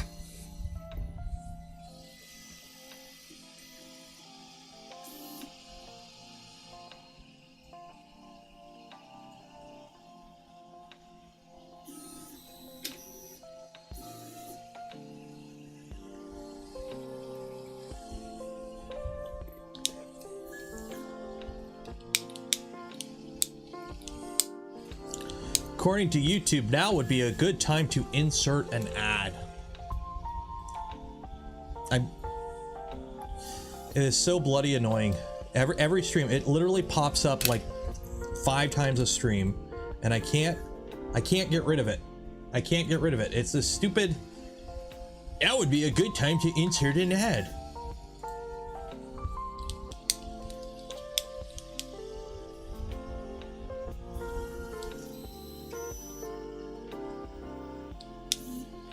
Okay, so we just did the bed mesh.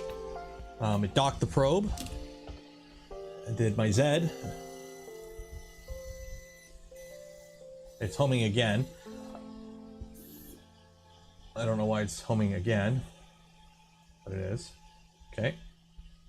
And now it's gonna sit here and wait. I probably don't need those extra Z homes, but I just do a G28 so it does the Z home. And now it's going to sit here until it gets to the actual temp that it will be printing at. Panzer Kitty, 100 sec. An ad. An ad for what? For Swedish kroner? And now it does one final Z home for your final Z offset. I have too many Z homes in this macro, but I'm literally too lazy to fix it. And now it'll do a purge line. And this is where I mash the... Oh. Dang it! I forgot about the stupid thing. I forgot to put the max extrude stuff. Always does that. I always forget that. Go watch any printer build I've done. Every single time, I always forget the max extrude stuff. Max extrude. Yeah, okay. Save and restart. Now we gotta restart all every bloody time.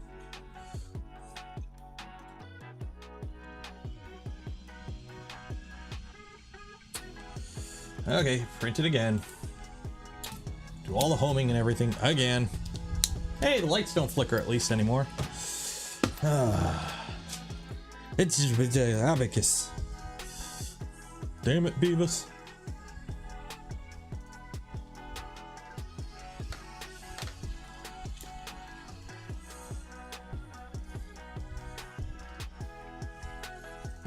It's all engagement. Exactly. Don't forget to like, comment, and subscribe. So yeah, I will say though, Polymaker TPU-A, like this part of the frame is not meant to be printed in TPU. Like none of this is meant to be printed in TPU. Okay, it's holding the electronics. It's supposed to be like, you know, kind of actually strong. So like carbon fiber, PETG, or nylon, or PLA, or whatever. This protects the brain of your quad. But because I wanted to test TPU and something complicated, this is like 1 or 2 layers thick, and it's just like it's strong. This is the Polymaker TPU 95A Polymate or whatever it's called, and yeah, it ain't gonna protect anything in a crash because it's so bloody thin, but I'm surprised how durable it is. Like,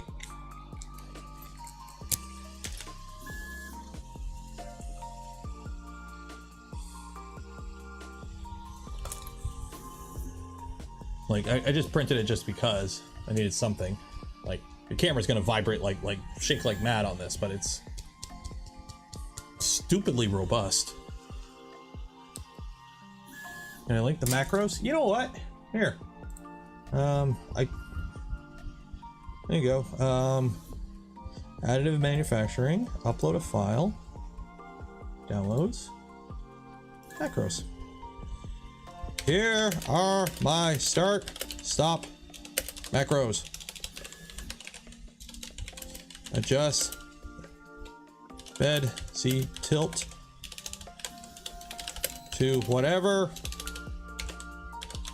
tramming your machine may or may not have. May or may have. There you go. Pin. There you go. It's in the additive manufacturing section of my Discord. Is my start stop macros. Enjoy.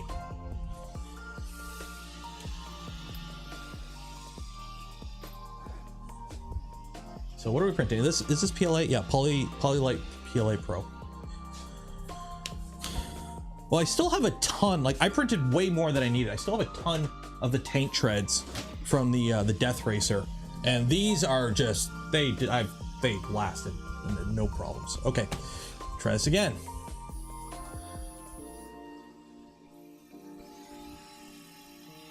Why are you going to there? Oh, I gotta move my, yeah. I forgot, my purge line is in a different spot on this machine. Oh well. So not only does Polymaker filament print really good, in a pinch, actually I should probably use a box of Polymaker for this. If you need to elevate something to a higher plane of existence, or, you know, just get something in frame on the camera, you can use your Polymaker filament for that too.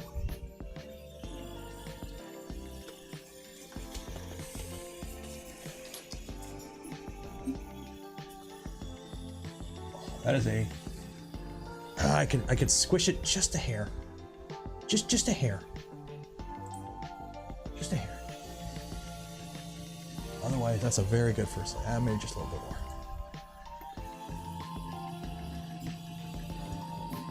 Oh, that's clean. That is clean. Maybe about 0.05 off. Yeah, usually that's why I don't mind using the paper, because you just kind of eyeball it in, and then you do a print, and then you live adjust it, and then you save it, and then boom, that's your new end stop or your Z offset.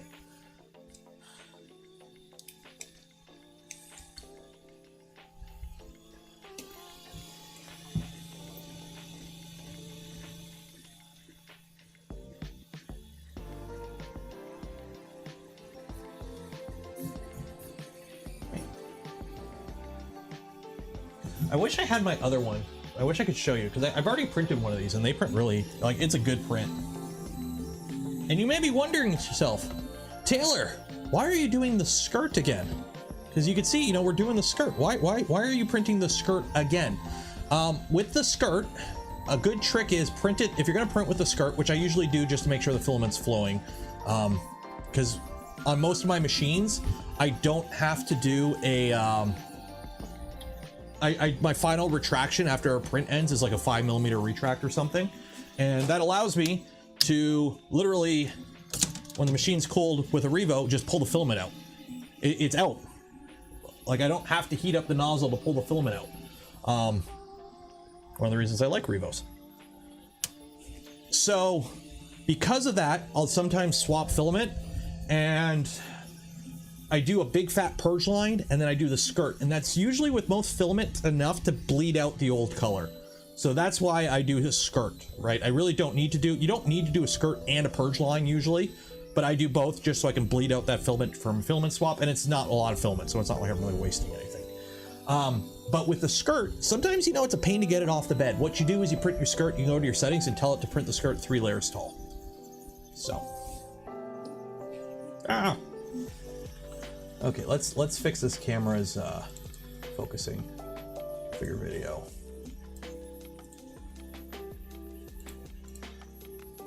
Control, focus. Turn off autofocus. Okay. So is that good? No, that's not good. Is that good? Oh, no. Get that bokeh going. There we go. Apply. Okay. Not bad for a Logitech C920. Yeah, especially if you squish it. Yeah. I have many flex plates in locations that have like that first layer that you put it on just ever so slightly, and guess what? It's 6 months later and it's still there.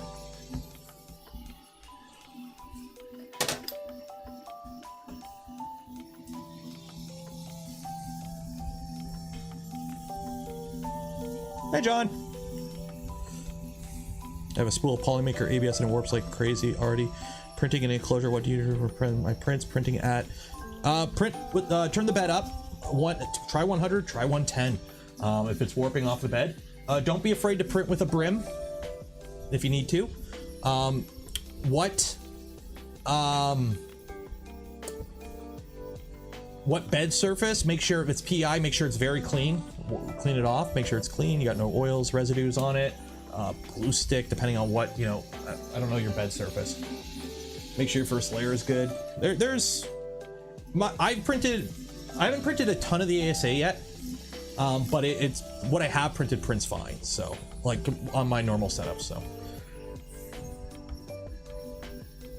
seems like it's been forever since we've seen anything printed on these streams. We print often on these streams. What was the last? We did some live printing on a live stream recently. I think. Live.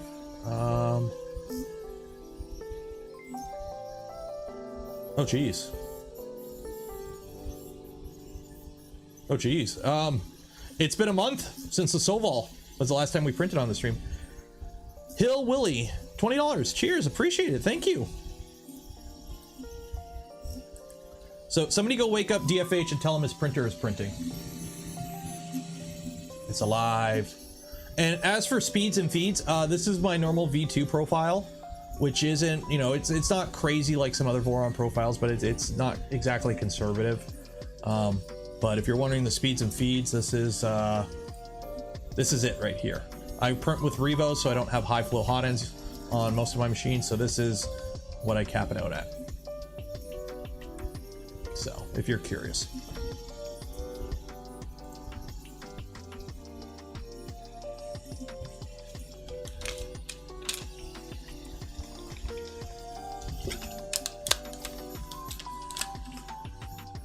Thanks for letting me win some filament, and you're helping building my Vorons. Got the filament in 2 days. Nice, that's good. Yeah, it depends on where you live in the world. Some places are quicker than others in terms of getting stuff shipped out from Polymaker. Uh-oh, what was that? I dropped something. Hopefully it wasn't important. What is that? Oh, it's a USB adapter. Got a million of those.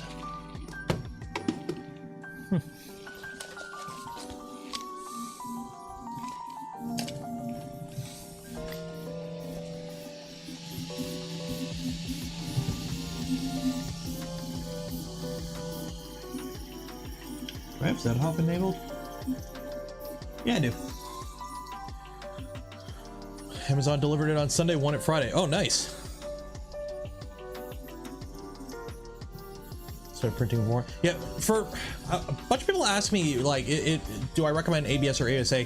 Either or, just make sure it's good filament. Functionally, you'll never notice the difference.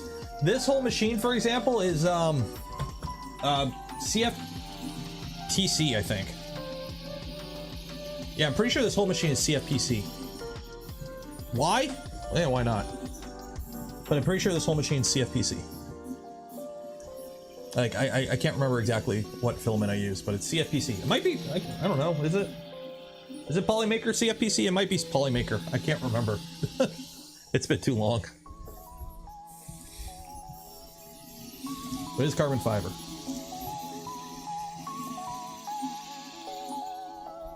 ASA is good outdoors. Here's the thing, I don't have any prints that are outdoors that I can test that on. ASA has less odors. I'm going to argue against that because I print both in here, and here's the thing. ASA is pretty much just ABS formulated for UV resistance. And even in automotive, they don't even use ABS or ASA as much as you think they do because they have ABS that's UV resistant as well. It's just a different blend of roughly the same type of the different plastic or same plastic. There is a lot of types of ABS. It's the most used plastic in the world for a reason. And one of those things is this is injection molded, probably out of ABS, okay?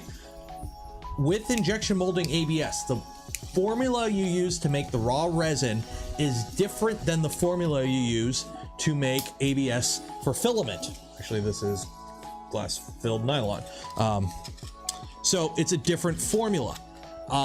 The problem is a lot of cheap ABS filaments and lower cost ABS filaments is not really the type of ABS filament you want to be using in filament. That's why it stinks for one, because it's more like industrial grade ABS. ASA filament is more likely to be good filament because pretty much all ASA filament is made out of resin, ASA resin that's meant for filament because it's a higher tier product. But you can also get really good ABS that doesn't stink either and prints beautifully. It depends on the raw resin because it's not, ABS is not ABS. That's like saying all cars are Toyota Camrys, okay? There are a lot of different types of cars. There's a lot of different types of ABS and different companies making it in different formulations. It's not like an ISO standard, this is ABS. It's all made exactly the same. It's not. So the thing is though, because there's a lot of cheap ABS resin out there, there's also a lot of cheap, crappy ABS filament. So when you go on Amazon and you buy a generic random spool of ABS, it's, who knows, it might be good, it might be bad. But ASA, most good ASA filament is good filament. So that's kind of the catch-22. People are kind of biased towards ASA being better for printing because most ASA is higher quality and meant for good printing. There is also very good ABS out there, but there's also bad ABS. So because there's bad ABS and people have had experience with bad ABS, it's kind of skewed people to think, oh, ASA is better. It's not better, it's not worse, it's just the average ASA filament is better than the average ABS, but good is good. Yeah, so.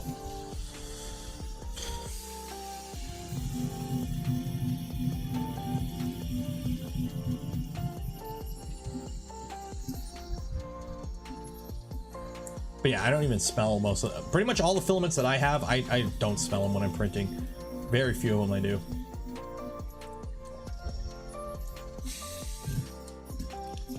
Sunlu ABS. Oh my God, Sunlu. So a while ago, we're talking a couple years, Sunlu had filament that it was on Amazon Canada, and it was like $13 for a spool of ABS. So I bought some, and a few other people on the Voron Discord bought some, and it printed amazing. If you've ever seen I don't have it anymore because it broke. I had a model of Alduin, the dragon from Skyrim. I had a printed model of Alduin, 3-foot wingspan. It was printed all out of ABS, and it was Sunlu ABS. Great stuff. And then that batch ran out, so they brought more in, right? It went out of stock, and then it came back in stock. It was like 16 bucks now, and I bought, a couple more spools, and it was okay. Then it came out of stock again. Then it came back in stock, and it was like a little bit more. I bought a case. I threw out about half of it because it was contaminated. You would print, and you would get a hard clog from something in the filament that would literally jam up your nozzle to the point you had to buy a new nozzle. Like it was bad. So I don't touch Sunlu anymore after that.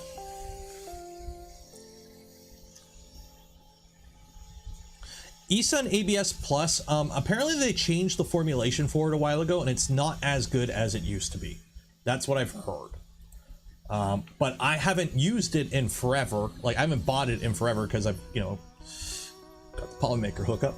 So I haven't been able to personally confirm that, but that's what people have told me.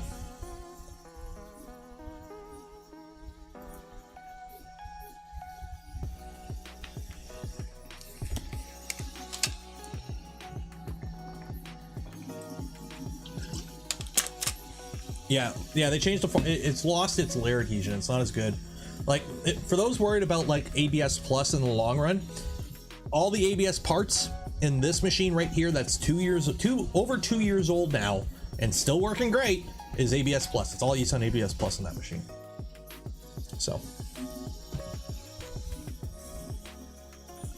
how are my motors?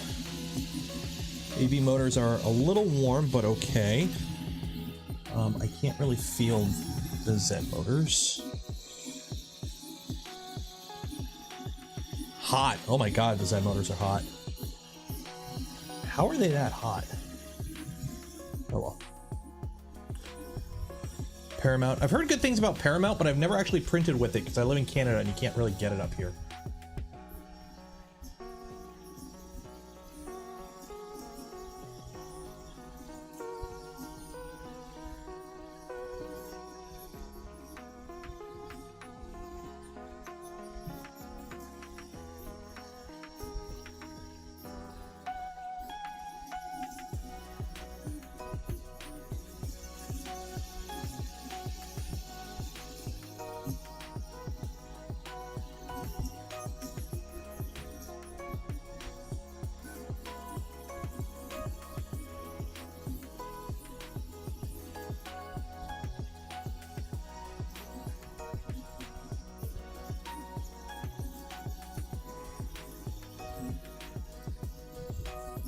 Do you need fans on the Z motors? I don't think so. You just got to adjust the current to the point.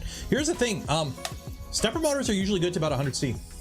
You can run your stepper motors bloody hot. It's the drivers. When the drivers overheat, bad things happen. But stepper motors can actually run quite hot. We usually don't like to because they're usually mounted to plastic stuff and you melt stuff. But stepper motors, good stepper motors can run quite hot continuously and they're fine. But yeah.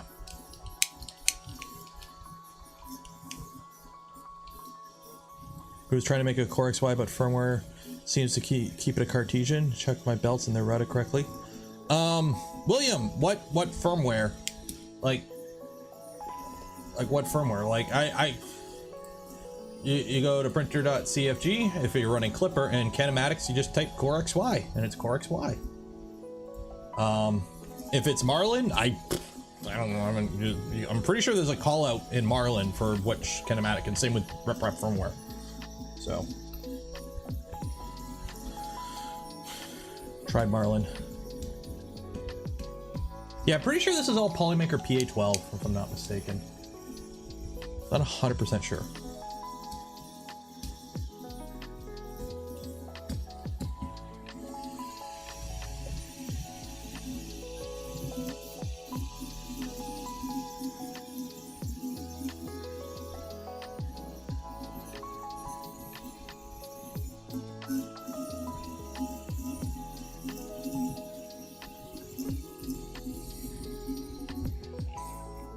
Fully tuned Voron versus Bamboo print quality, same.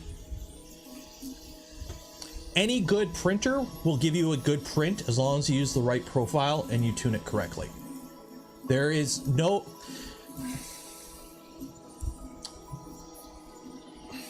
This uses NEMA 17 motors. This uses NEMA 17 motors. This uses GT2 belt. This uses GT2 belt. This uses bearings and idlers. This uses bearings and idlers. This has a 50-15 part fan. This has a 50-15 part fan. This also has current air cooling, but if you're printing ABS, you're not using it. Let's see, this has a block of metal that's hot, that melts filament. This has a block of metal that's hot and melts filament. This is 32-bit with quiet TMC drivers. This is 32-bit with hacked MOSFETs to use as drivers that are loud as fuck. What else? This has a door. That has a door. Pretty much all 3D printers, once they're good, are good. You might be able to run some faster than others, but they'll both print great. There's no reason this will print any better than this one on paper. As long as you use the right profile. It might print it faster, but it might not be as strong because you printed it faster and you had to blast it with cooling to keep it cool. Or so it didn't turn into a messy mess. But yeah.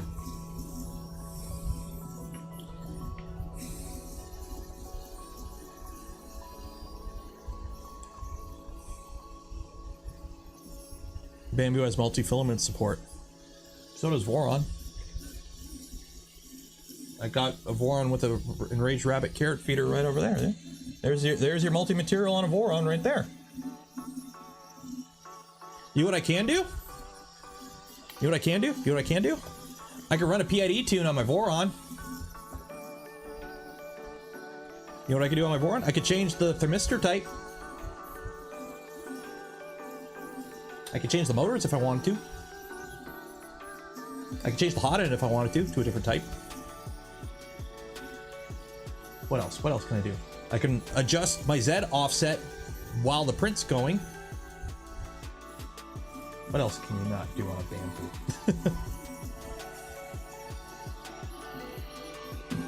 I don't think you can live adjust. Yo, oh, here we go again. An external disturbance was detected on force sensor 3. Ignore, ignore, ignore, ignore. Close. There you go.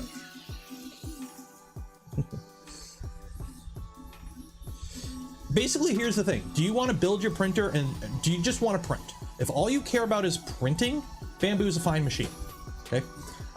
If you only, okay, let me preface that. If you just want to print and your printer is not going to live in the same room that you are usually in, e.e. a bedroom, a living room, the kitchen, the printer can live in a room that you can make noise in it and it doesn't affect the rest of your household.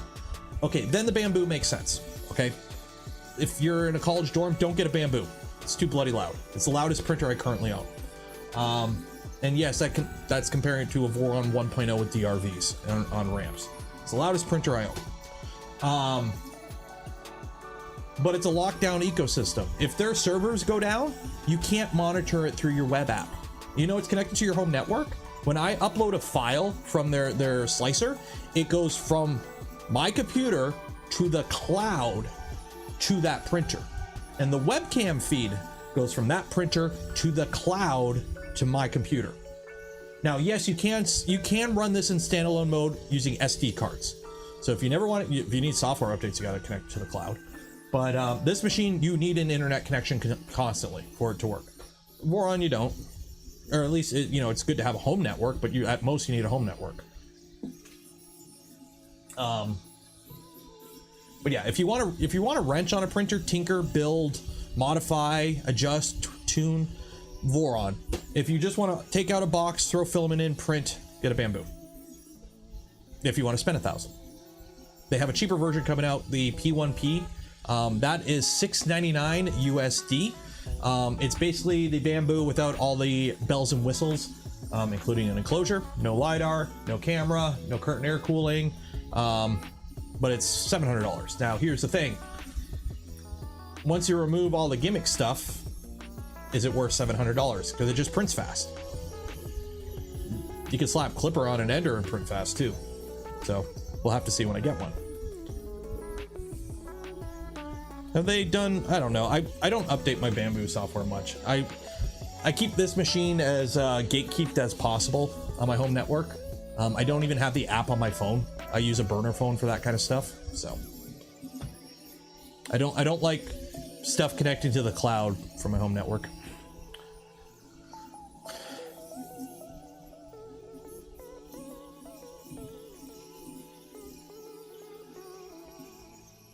Please don't get into politics, though. Please don't get into the politics. Bamboo's on rails. Yeah, it's rods and bearings, rods and bearings is fine. At the size the Bamboo is, the rods and bearings are fine. Okay, it has carbon fiber rods for the x-axis even. The problem with rods and bearings is as you scale it up, you have issues because they sag. You can't support them in the mid-span. Rails you can. Rails over longer distances are much better than rods and bearings. But under like 250 size and under, there really isn't much of a difference. Also, rails mounting, you have to envelop the bushing. It's kind of a pain. You can't make it as compact as rails. So.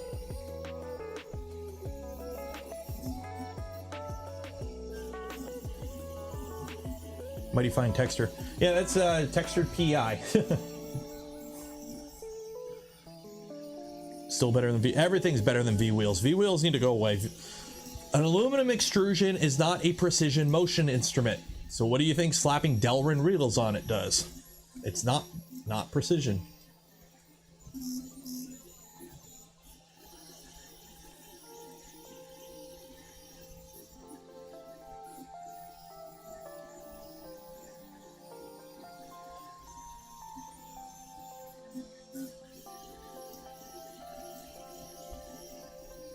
Polymaker Smoothie Light. I don't know. This is Poly Pro, PLA Pro. So, do I always run Z Hop? Yep, I always run Z Hop.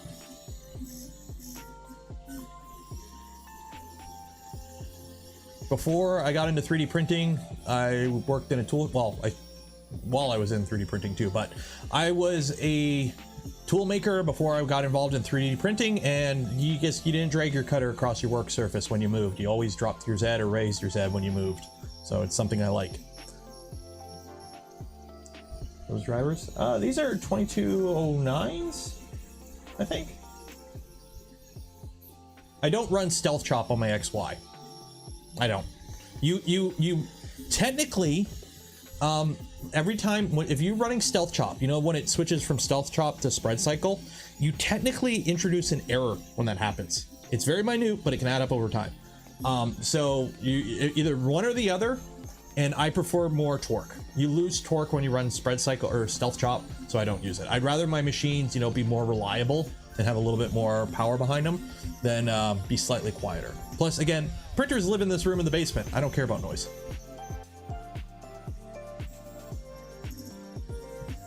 Are there any kid-friendly printers for Xmas?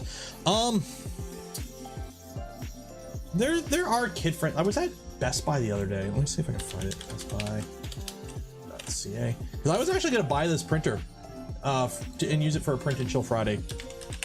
But I forgot that they are locked down.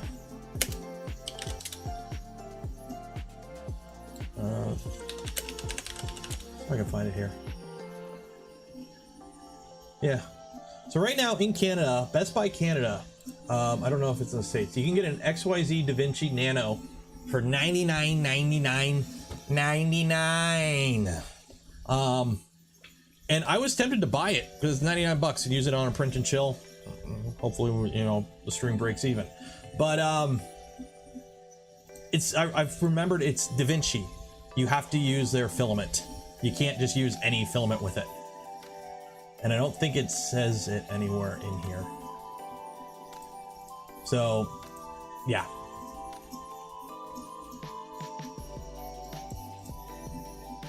I'm pretty sure you have to use their filament on this machine. Now, granted, I'm sure it's got an STM32 processor in there. We could do some things, but yeah.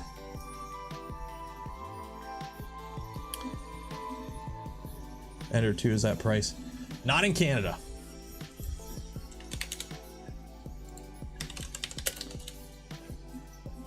Let's go on Amazon Canada. Ender 3s. Yeah, they're $300+. Ender 2. Oh, $239. Yeah. Yay, Canada.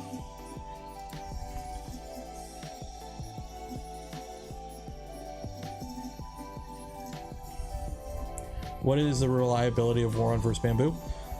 You build your Voron. My Vorons, I haven't had issues with. This one, again, 2 years, no major issues, right? You know, every now and then you got to tighten a screw, or, you know, a bearing may die, but that just, it can happen on any printer. Bamboo, it's got a lot of sensors in it. Mine have sensors that don't work. Bamboo is a first generation machine from a new company. How are they going to be in a year? How are things going to be in a year? They've already sent me a new tool head board that I need to swap because mine has issues. I personally haven't had issues, but apparently the original, like the beta ones, the early version tool head boards have a known flaw and you need to swap it. I haven't gotten around to it because if it ain't broke. But I've got a faulty bed sensor that keeps throwing errors and sometimes causes a bed mesh to fail. And yeah, is what it is. It's a first generation product from a new machine. For those that are into cars, are you ever gonna do you buy first year production of a car, of a new model? No. So I may replace the board on stream. We'll see. Depends if I need content for a day. There's something in my pocket. What? Oh. Should I build a Voron with the Bamboo? If you want. It prints Voron parts fine, although I did do some test parts and I did find the layer adhesion wasn't as great because it prints super fast. You lose a little bit of strength with a part when you print it super fast and blast it with cooling. KP3S, yeah. KP3S is currently my, if you want, hi, welcome to Taylor's / Nero 3D's Christmas shopping. Are you looking to buy a 3D printer? Are you cheap? Buy a KP3S. Are you cheap but you don't want to spend a lot of money on a Prusa Mark III? Get a SPOOL SV06. It's pretty much feature complete, or feature equal to a Mark III at like sub $300. Then beyond that, are you in education, business, or you want a machine that you can kind of have some control over? Prusa Mark III maybe. Do you just want to take it out of the box and print? Bamboo. But above the SPOOL SV06, I say build your own if you really want to get into it. There you go. Merry Christmas. That's my current shopping list. Yay, the sex bots are here. You know why? They're here because you guys aren't liking the smash button. If you like the smash button more, they wouldn't come. But they know you're not interacting the way you're supposed to interact, so they're here. Report pornography. See, I used to report them as spam, but when you report them as spam, you have to click a bunch of extra windows. But if you report them as pornography, they disappear right away. So, a like a day keeps the bots away.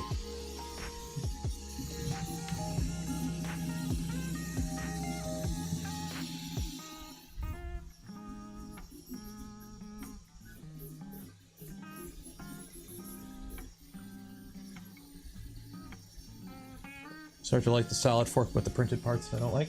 It's a Voron. All Vorons have printed parts. So if you're looking for, if you're looking for a DIY printer without printed parts, you're looking at something from a company. Because printed parts or machine parts, they require machining. They're not off-the-shelf parts. They require specific machining. So you're looking at something from like Rat Rig, for example. Or having to buy a dedicated kit from a single manufacturer, like some of the rail core components, right? Not saying that's bad. I'm not saying it's a bad thing. I'm just saying if you wanted to design a printer that anyone in the world can build with just commercial off-the-shelf parts that you can just go on AliExpress and buy everything you need, guess what? For the parts that you don't need, you're gonna have to 3D print them. It is what it is. And that's one of the design ethos of Voron, is no custom components. So yes, there are no metal motor mounts in a Voron because that would require a custom part, which Voron doesn't do. Now, is that a problem? No. Because all the parts that have, all the 3D printed parts are designed to do what they do, and they're designed in accordance with the what's gonna impacts and effects and the stresses and whatever they're gonna experience. There are people that sell kits. You can buy kits of machined Voron parts. So all the parts that are 3D printed in Voron, you can buy machined versions of them and throw a lot of money at the problem. I know people that have those parts. You can't tell the difference in print quality. The printer runs exactly the same because you're replacing parts that were specifically designed to work the way they do with heavier versions of them. Imagine you're driving down the road and the speed limit's 100 and you're driving down the road at 100, okay? And you're in your Toyota Camry driving 100. You could upgrade your car to a Dodge Viper. But if you're only driving down the road at 100, you just spent a lot of money on something you don't need. So, see you, John.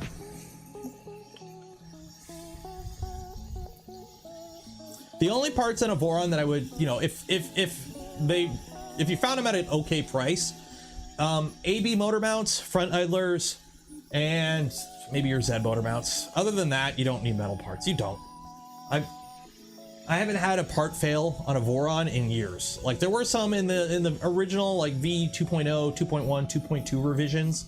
There were some printed parts that had some issues in the long term, like after a couple thousand hours of printing, you might get cracking and whatnot. But like my 2.4 3 months before release AB motor mounts, yeah, they're still holding up just fine with no damage and no cracking, and you know, motors are still solidly mounted, nothing is moved, XY joints are still solid, front idlers still solid. So yeah.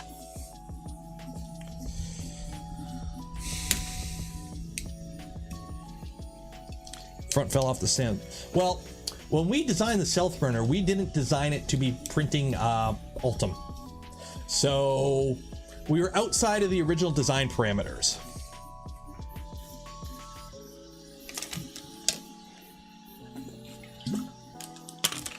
Crystal, you're still, oh my God, you're still live. Of course I'm still live. I stream for 3 hours. I do 3-hour streams a week usually. Will there be streams during the holidays? I don't know yet. What days are the holidays? Obviously, Christmas Eve, Christmas Day, I probably won't be streaming. Let's take a look here. So Christmas Eve is a Saturday, so there won't be a Saturday stream. There'll be a Friday stream. There won't be a Saturday stream. There probably won't be a Sunday stream. So yeah, so Christmas, there won't be a stream. New Year's Eve is also a Saturday, so there probably won't be a stream either.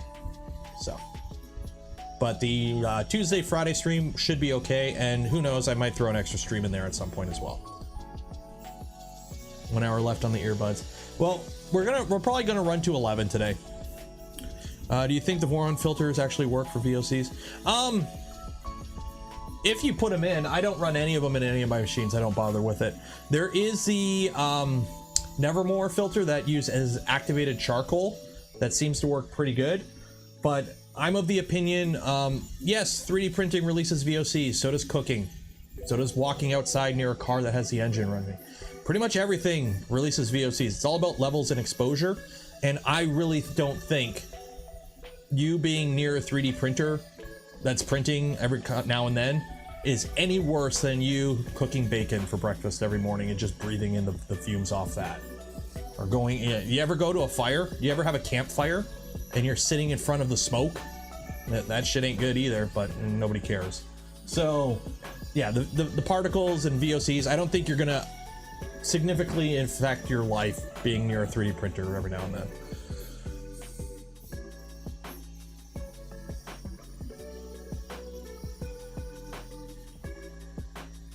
Yeah, Nevermore also heats your chamber better. Yeah, TLDR. Yeah, basically what the Glow Cloud said. If your printers are in your bedroom and you print 24/7, you might want to look into it.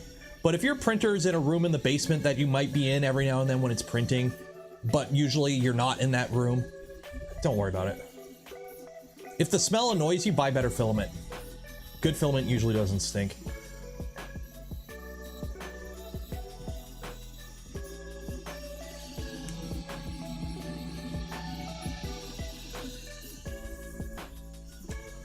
Where are my fans at anyways? Double checking. Speed is 100%, fans at 100, controller fan, 100. Yeah, everything's cooking bacon right now. There you go.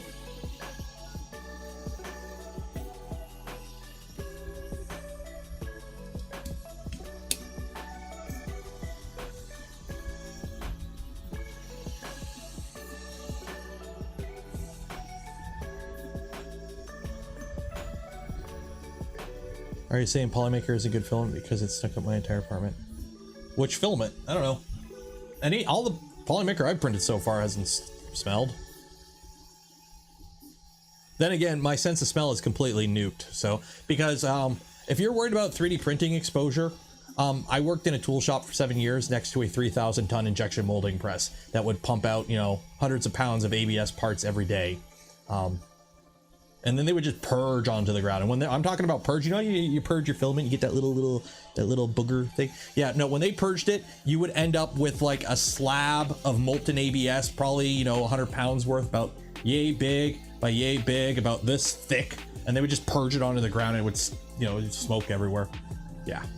So I've taken more exposure from that than from 3D printing for the rest of my life. So I'm not too concerned.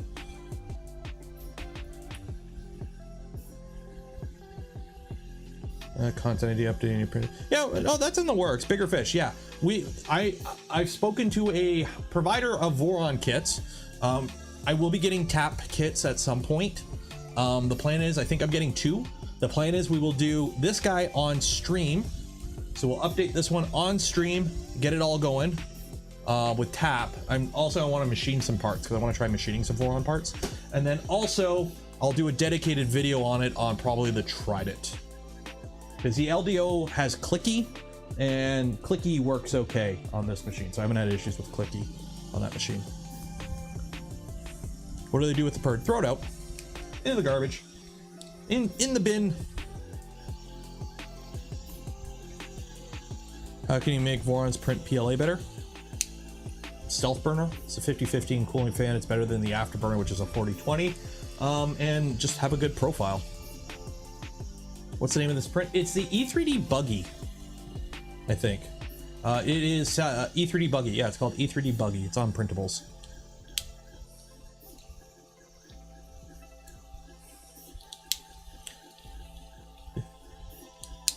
Try working in an aluminum casting foundry. Oof. Oh, wrong button. There we go. Surprised DFH is in here. When the next CNC stream? I don't know. The problem is I don't do CNC stuff inside. I gotta put the CNC out in the garage, so. Any word of switchwire? Ghost Dog. Tap, the version of Tap that will be released will be compatible with all the Vorons, because they all use the same tool head, except for V0. So Trident, actually I don't know about Legacy, because Legacy uses rods. Legacy would require a different one, but anything that uses the stealth burner will get Tap pretty much. So yeah, Switchwire will get Tap too. It should get 2, I believe. Where can you find the music playlist? Stream Beats. I use Stream Beats, so this is by Harris Heller. It's all royalty-free music meant for streaming, so it's all been like pre-cleared with most like YouTube and Twitch and whatnot, so I don't get copyright strikes. It's great. Fantasy Arcade. Ooh, let's do Fantasy Arcade.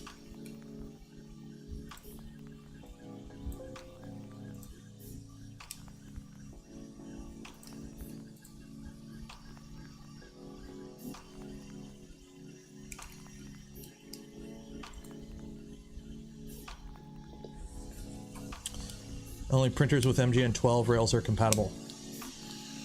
Well, that's good, because my Switchwire is MGN12.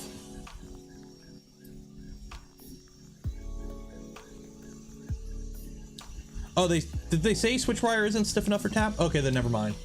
Maybe they'll have to wait for Bonk. I never actually watched. I only watched some of the release thing because I was like doing stuff. Different carriage, yeah. Okay, then never mind. Sorry, no Switchwire Tap.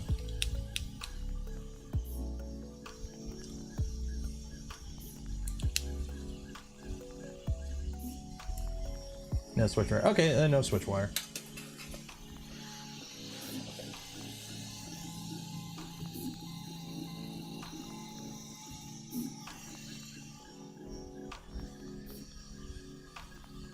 What is Tap? It's a new bed probing setup for Vorons. Well, it will be an alternative bed probing setup for Vorons. The current setup with the Z switch and an inductive probe will still be standard, but for those that want a little bit more, it's a tool head that actually uses the nozzle for bed probing, and there's a whole mechanism behind it and everything. It's extremely accurate. If you want to know more, go on the Voron Discord, check the announcement. There was a live stream about it. That's pretty much it. I'm hoping it's nice. I really want to go flying. It's been crappy and rainy and snowy and just poop out for the past like week, so I haven't flown in a week. Sucks. Although I want to know, this is a 4S. Can I, like, I'll save a bunch of weight if I just fly it with a, it uses as an 854S. I'm sure I could fly it with a 662S, right?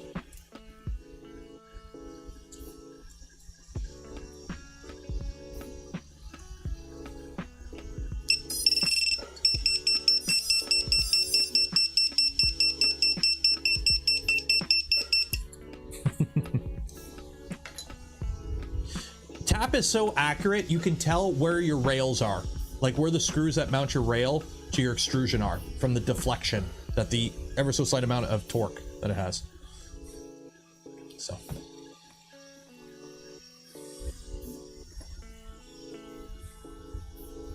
Made in flight on my L39. What is an L39? Is it a quad? L39. Oh, it's a plane. Wait, what?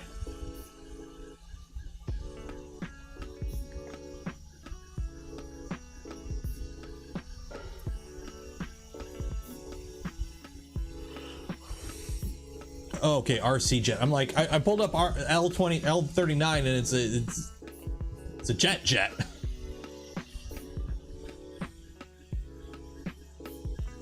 Electric ducted fan. EDF jet.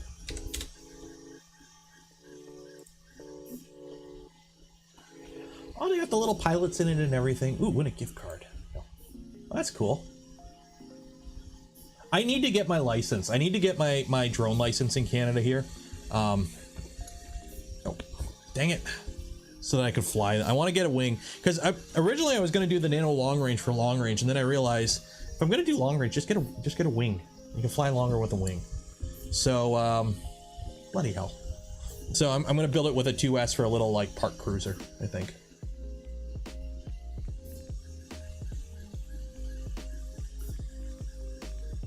Yeah, tap is more advanced for sure. It can measure, yeah, you can measure how thick, you can measure Captain tape with it. Like it can detect Captain tape. The thick, like if you draw something on the bed with Captain tape, it'll map it out. Where is my Captain tape? I want to. Where is my Captain tape? I had it out. So I used it in the video. So where did I put it? Did I put it back? Oh, here it is. So how thick is Captain tape? Well, if you're curious, I've got a Mitutoyo micrometer.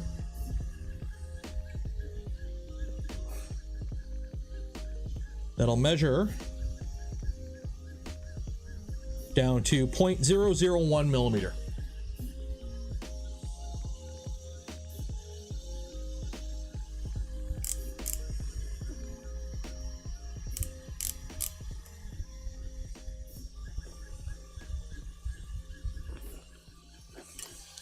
So Captain tape is approximately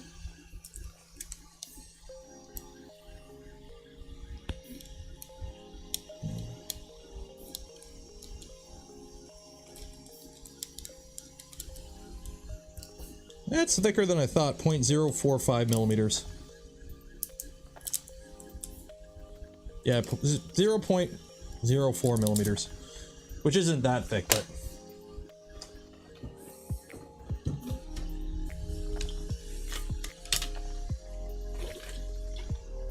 bye, John. It's thicker. It can measure more than you ever will need with a 3D printer. And it's going to be really interesting how this bridges.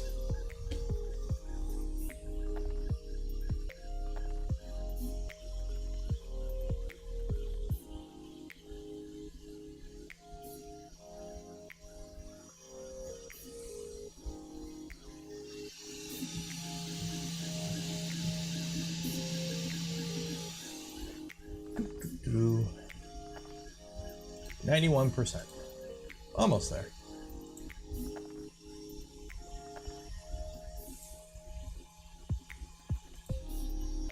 Do you have any tips on reducing hairy stringing widths on PETG? Was it a little bit more retraction? Yeah,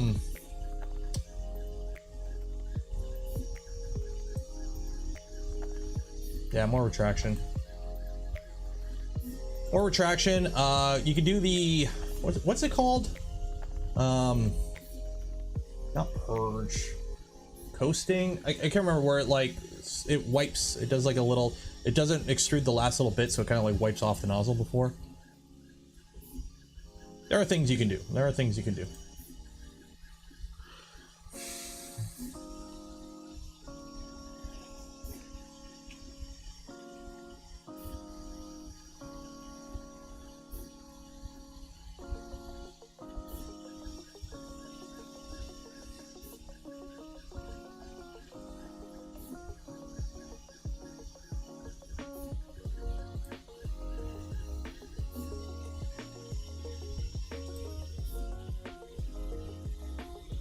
Yeah. Oh yeah, and dry it. Make sure it's dry. That's another big thing. I am tired. Why am I so tired? Actually slept like 10 hours last night.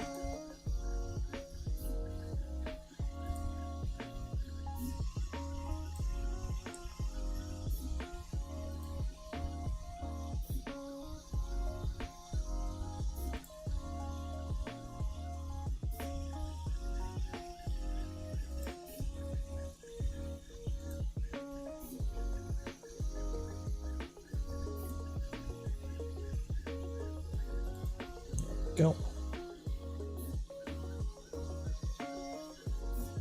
Any idea why PLA warps up on heavy overhangs? It's because the filament's contracting. The fans, when you are printing it on an overhang, right? It's like this. It's gonna be hotter underneath because one, it's trapping the heat from the bed, and two, the top is being blasted with your part fan. So as it cools, it contracts. So when you're printing a cube, you're fine, but when you got like an angled overhang, when the top cools, okay, it basically contracts it, and the top does that. It does that. It curls up on itself. So to fight that, you need to either print lower layer height so the step isn't as great, the overhang isn't as great per layer. You could sometimes reorientating the part so the part fan hits it from a different angle may help. Drop your bed temperature if possible. Print slower as well on those overhangs, so that way it could solidify it, like it blasts it with the air and it cools it a little quicker, so it doesn't have a chance to curl up. There's depending on the overhang, the material, the setup, there's a few things you can do to kind of counteract it. But it's one of those things that it's just a nature of the beast type thing. Is the fan shroud hitting the post? I don't think so. No, the fan shroud's... Oh, here comes the bridge.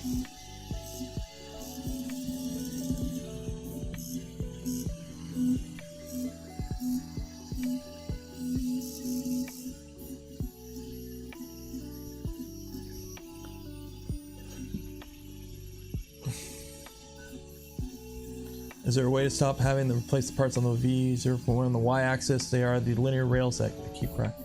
But the rails are cracking? Or the printed parts? How are your rails cracked? I've never had rails crack. Don't buy cheap rails, maybe? Polymaker. Pretty nice bridge. Yeah, it's almost like this filament's kind of okay. Like it bridges pretty good, I'm gonna say. The printed parts. Oh, okay. Like, are you talking the XY joints? If the XY joints are cracking, reprint them with no part fan and a little bit hotter, just to make sure like the parts are as strong as possible, and don't tighten your belts as much. You might be over tensioning your belts.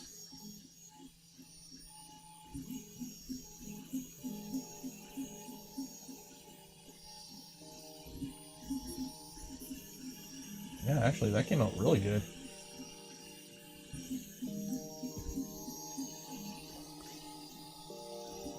Oh yeah, PA is gonna be off. I haven't done any PA tuning on this machine.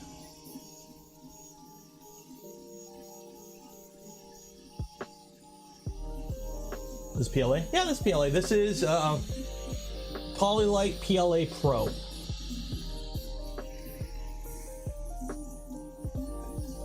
This is just my standard V2 profile, my Voron profile I use on all my machines. Just with I think I'm using actually Rat Rig PLA temps.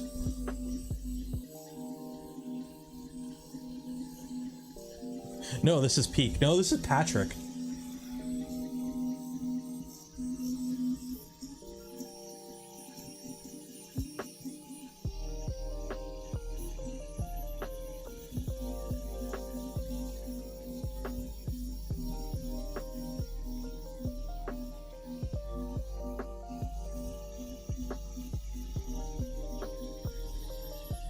Not too shabby.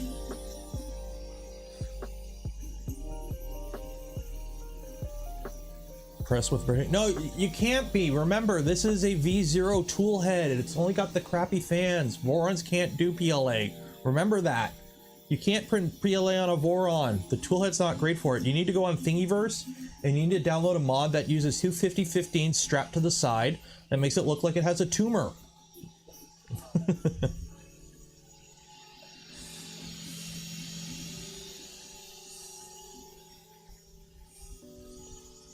What extruder? This is basically, this is a salad fork. It's a scaled down trident. So you take a trident, you build it with the parts from a V0. Okay, so 5015s, NEMA 17, NEMA 14s, etc. But this tool head is straight up a V0 tool head. So it's the mini afterburner. So it's got the mini afterburner and the mini clockwork.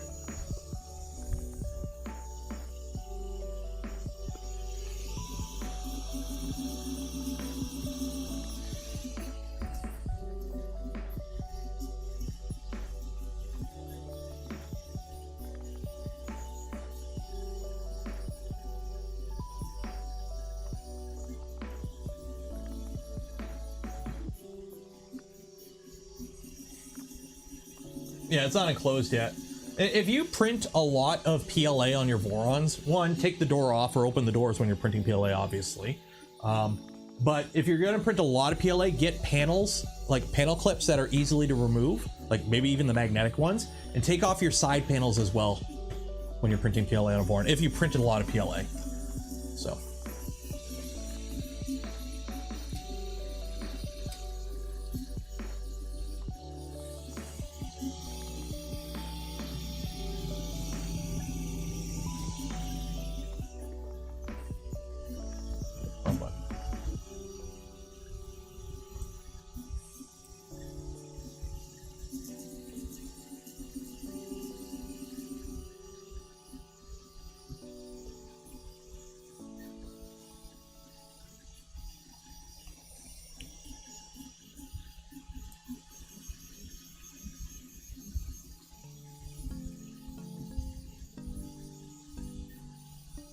So apparently, because Twitter's going to shit,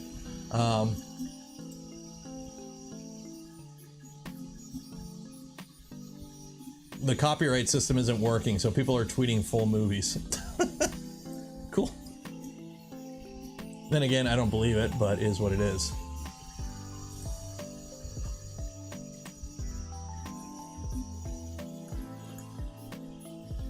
Think it's worth upgrading my Ender 3 VT with a better hot end extruder. On an Ender 3, the extruder is garbage, and the hot end is a complete. Your money may vary. Get a good extruder, get a good hot end. Is literally the first thing I would do with an Ender, or at least at a minimal, get a good all metal heat break for it, because the PTFE line ones are just garbage.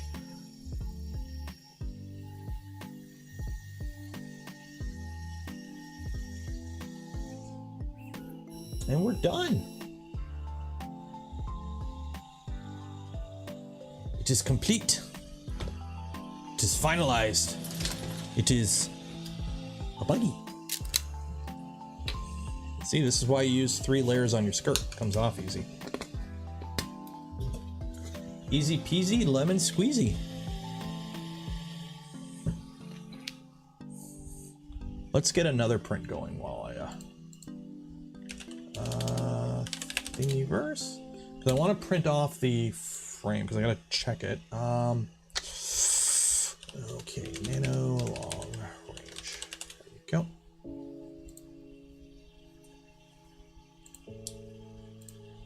Download.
Muted the mic. Cool. There it is. Cool. Very cool. Very cool. Okay. So that came out really good. I'm actually really happy with that.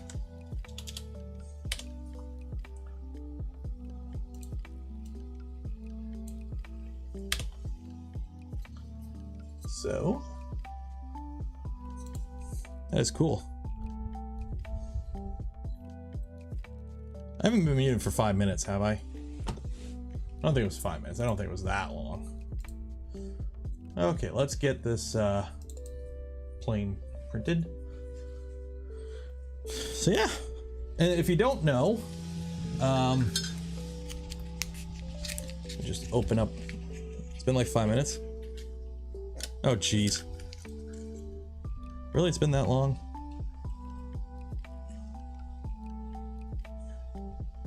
So what was the last thing I said? What was the last thing I said? Oh geez. What did I say? What was the last thing I said?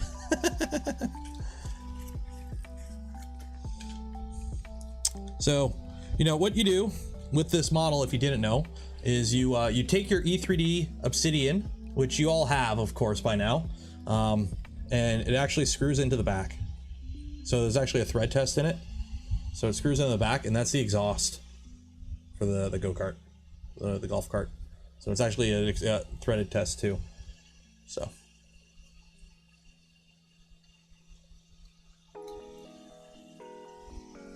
My mic pan left, what? Oh, Ender 3 extruded, yeah. And then I gotta put these on. I haven't put these on yet, but I got some, don't tell anyone. Swirly, different multicolored socks. Shh.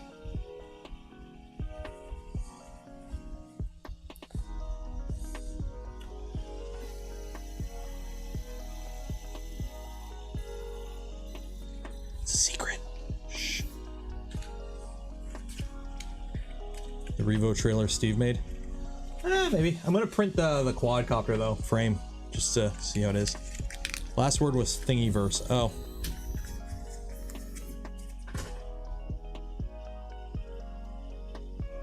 Oh, that's a spool falling. I'm like, what was that noise? It's the spool falling over.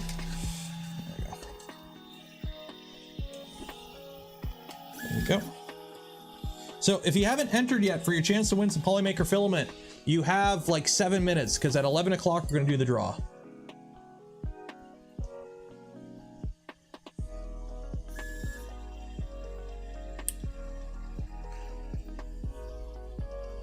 The size indicators. So you have. Did I put it away already? Did I just? Where did I put my Revo? Did I put it in my pocket? Where did I put it? Somebody go back on the stream and tell me where I put the Obsidian. It'll show up at some point. Oh, here it is.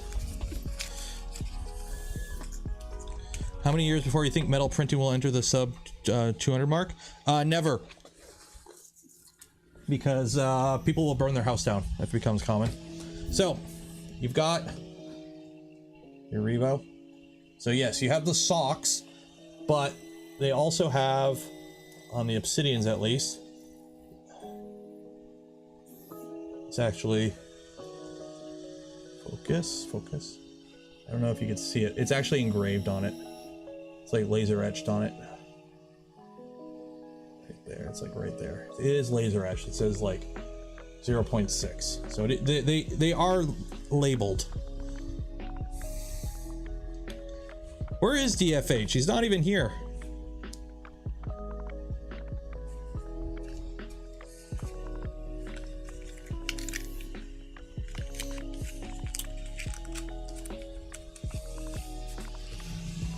Yeah, and then I'll put it back in my Fadus mug, where I keep my Revos and my other Obsidian.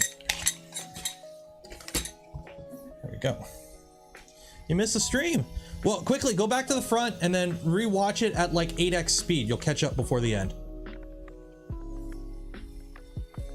Regular nozzles have it too. They should, I believe. It's not like I got like a million of them. Shit. Where did I put all my Revos? Did I put them in another box? I think I got them in another box, actually. Okay. Oh no, that's Revos. That's elastics. I don't know. I don't know where my Revos are at. I've got like a million of them.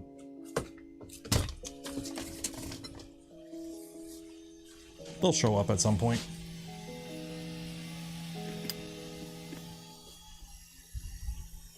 Look at it go.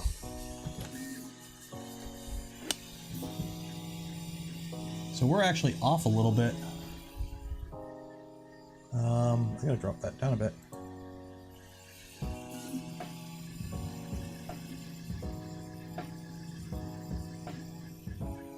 Yeah, my Z drifted a bit.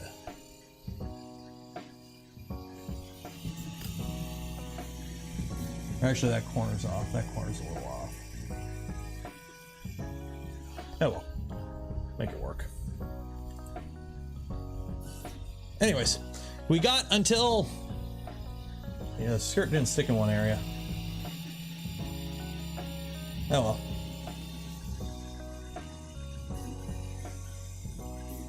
Yeah, it didn't quite level too well, I think.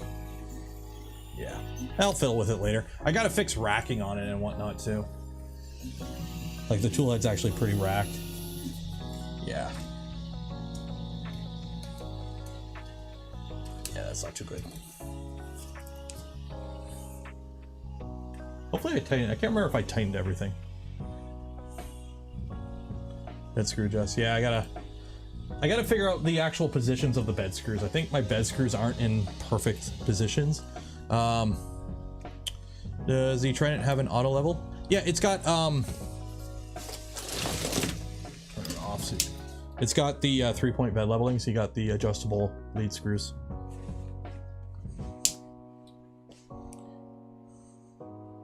So it has, this is a baby Trident. This is a Trident, but built out of, you know, stuff you would build a V0 out of. So 50-15 extrusions, NEMA 14s, etc. So Steve's here. Hi, Steve. Everyone say hi, Steve.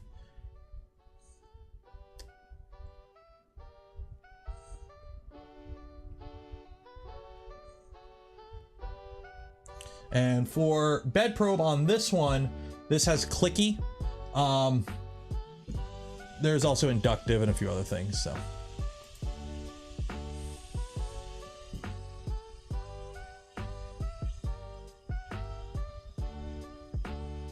Before the mute. Yeah, so here, let me run Z tilt. So I gotta hold it first.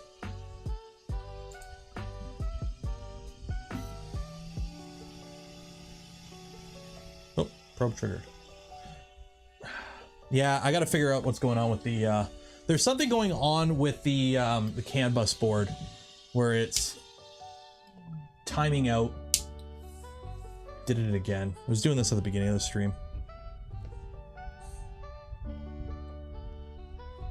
I gotta figure out what's going on here. You got 2 minutes before we do the draw, by the way. So if you want to win some Polymaker filament, and I know you do, you got 2 minutes to enter. Link in the description.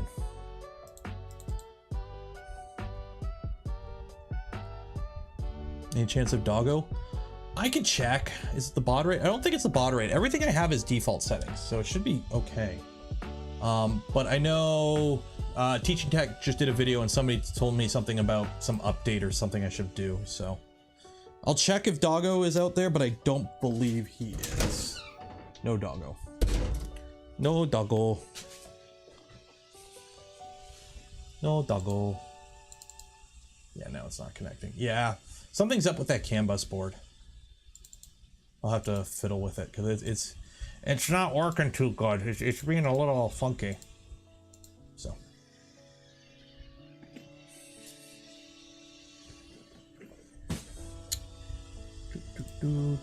Let's get everything ready for the draw because people like giveaways. I like giveaways. You like giveaways. We all like giveaways.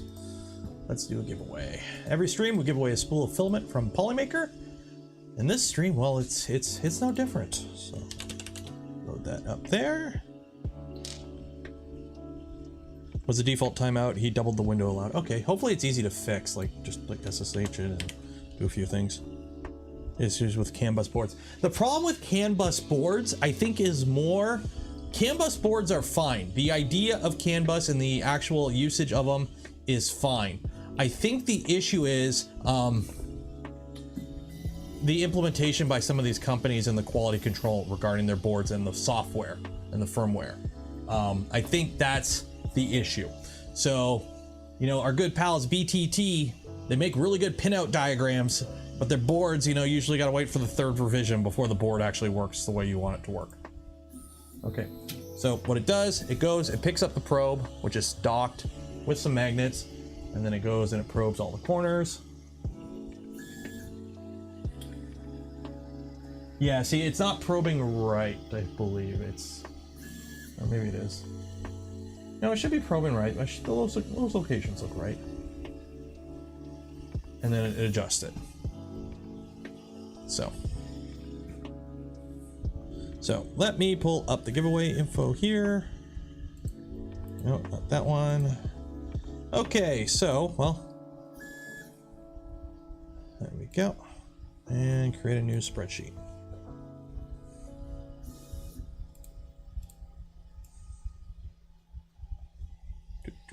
Copy all the names. So much fun.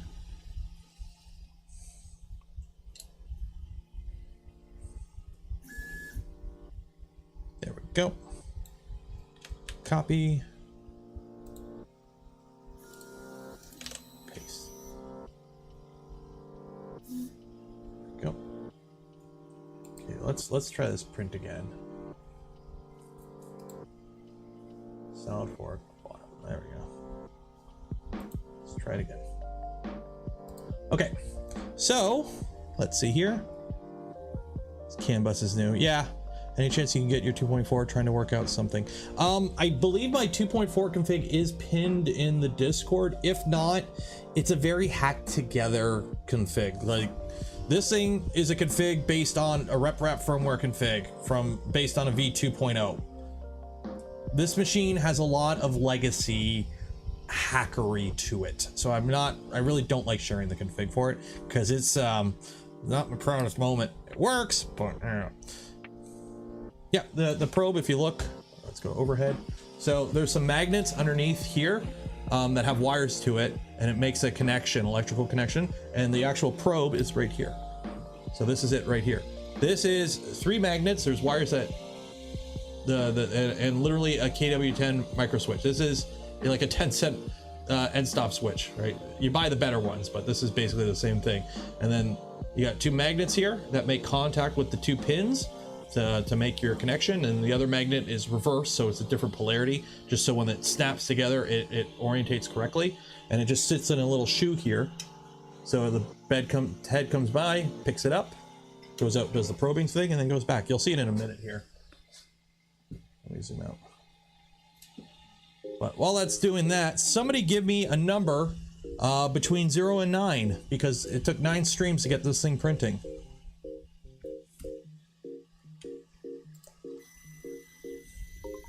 6. Okay, so we'll shuffle it 6 times. 1, 2, 3, 4, 5, 6. We'll do the draw after this, though. I want to show Nick how it works. So it does a home. Okay, picks up the probe, and then it goes out and does all the probing. So it probes all 4 corners. Well, 3 corners. It probes by the Z switch, or the Z.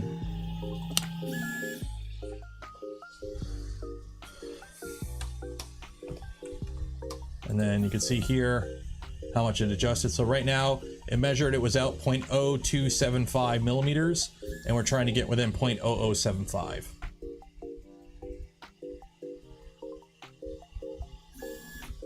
So it's doing it again, and it just finished the 3rd one.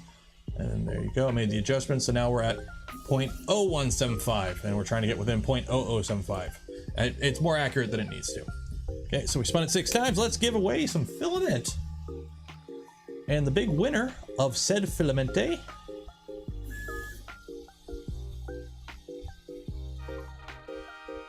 Marcuson. Congratulations, Marcuson. You will get an email from me when the stream ends with a little form you got to fill out. Get some filament from Polymaker, a couple days to a couple weeks, depending on where you live in the world. So let me pull up your information here to make sure you are a real human being. You appear to be. That's good. That is good. So yeah, you'll get an email from me after the stream ends. You got a little form to fill out. Everyone golf claps in chat. Golf claps in chat for Marcus. Congratulations.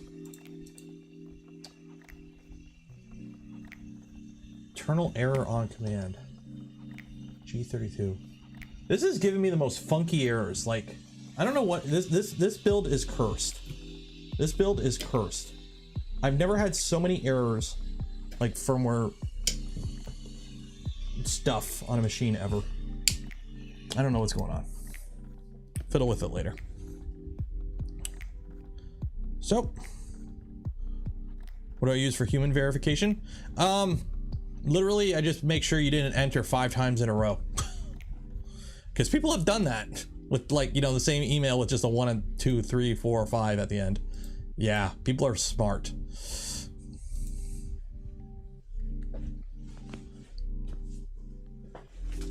Clipper update grade, help me.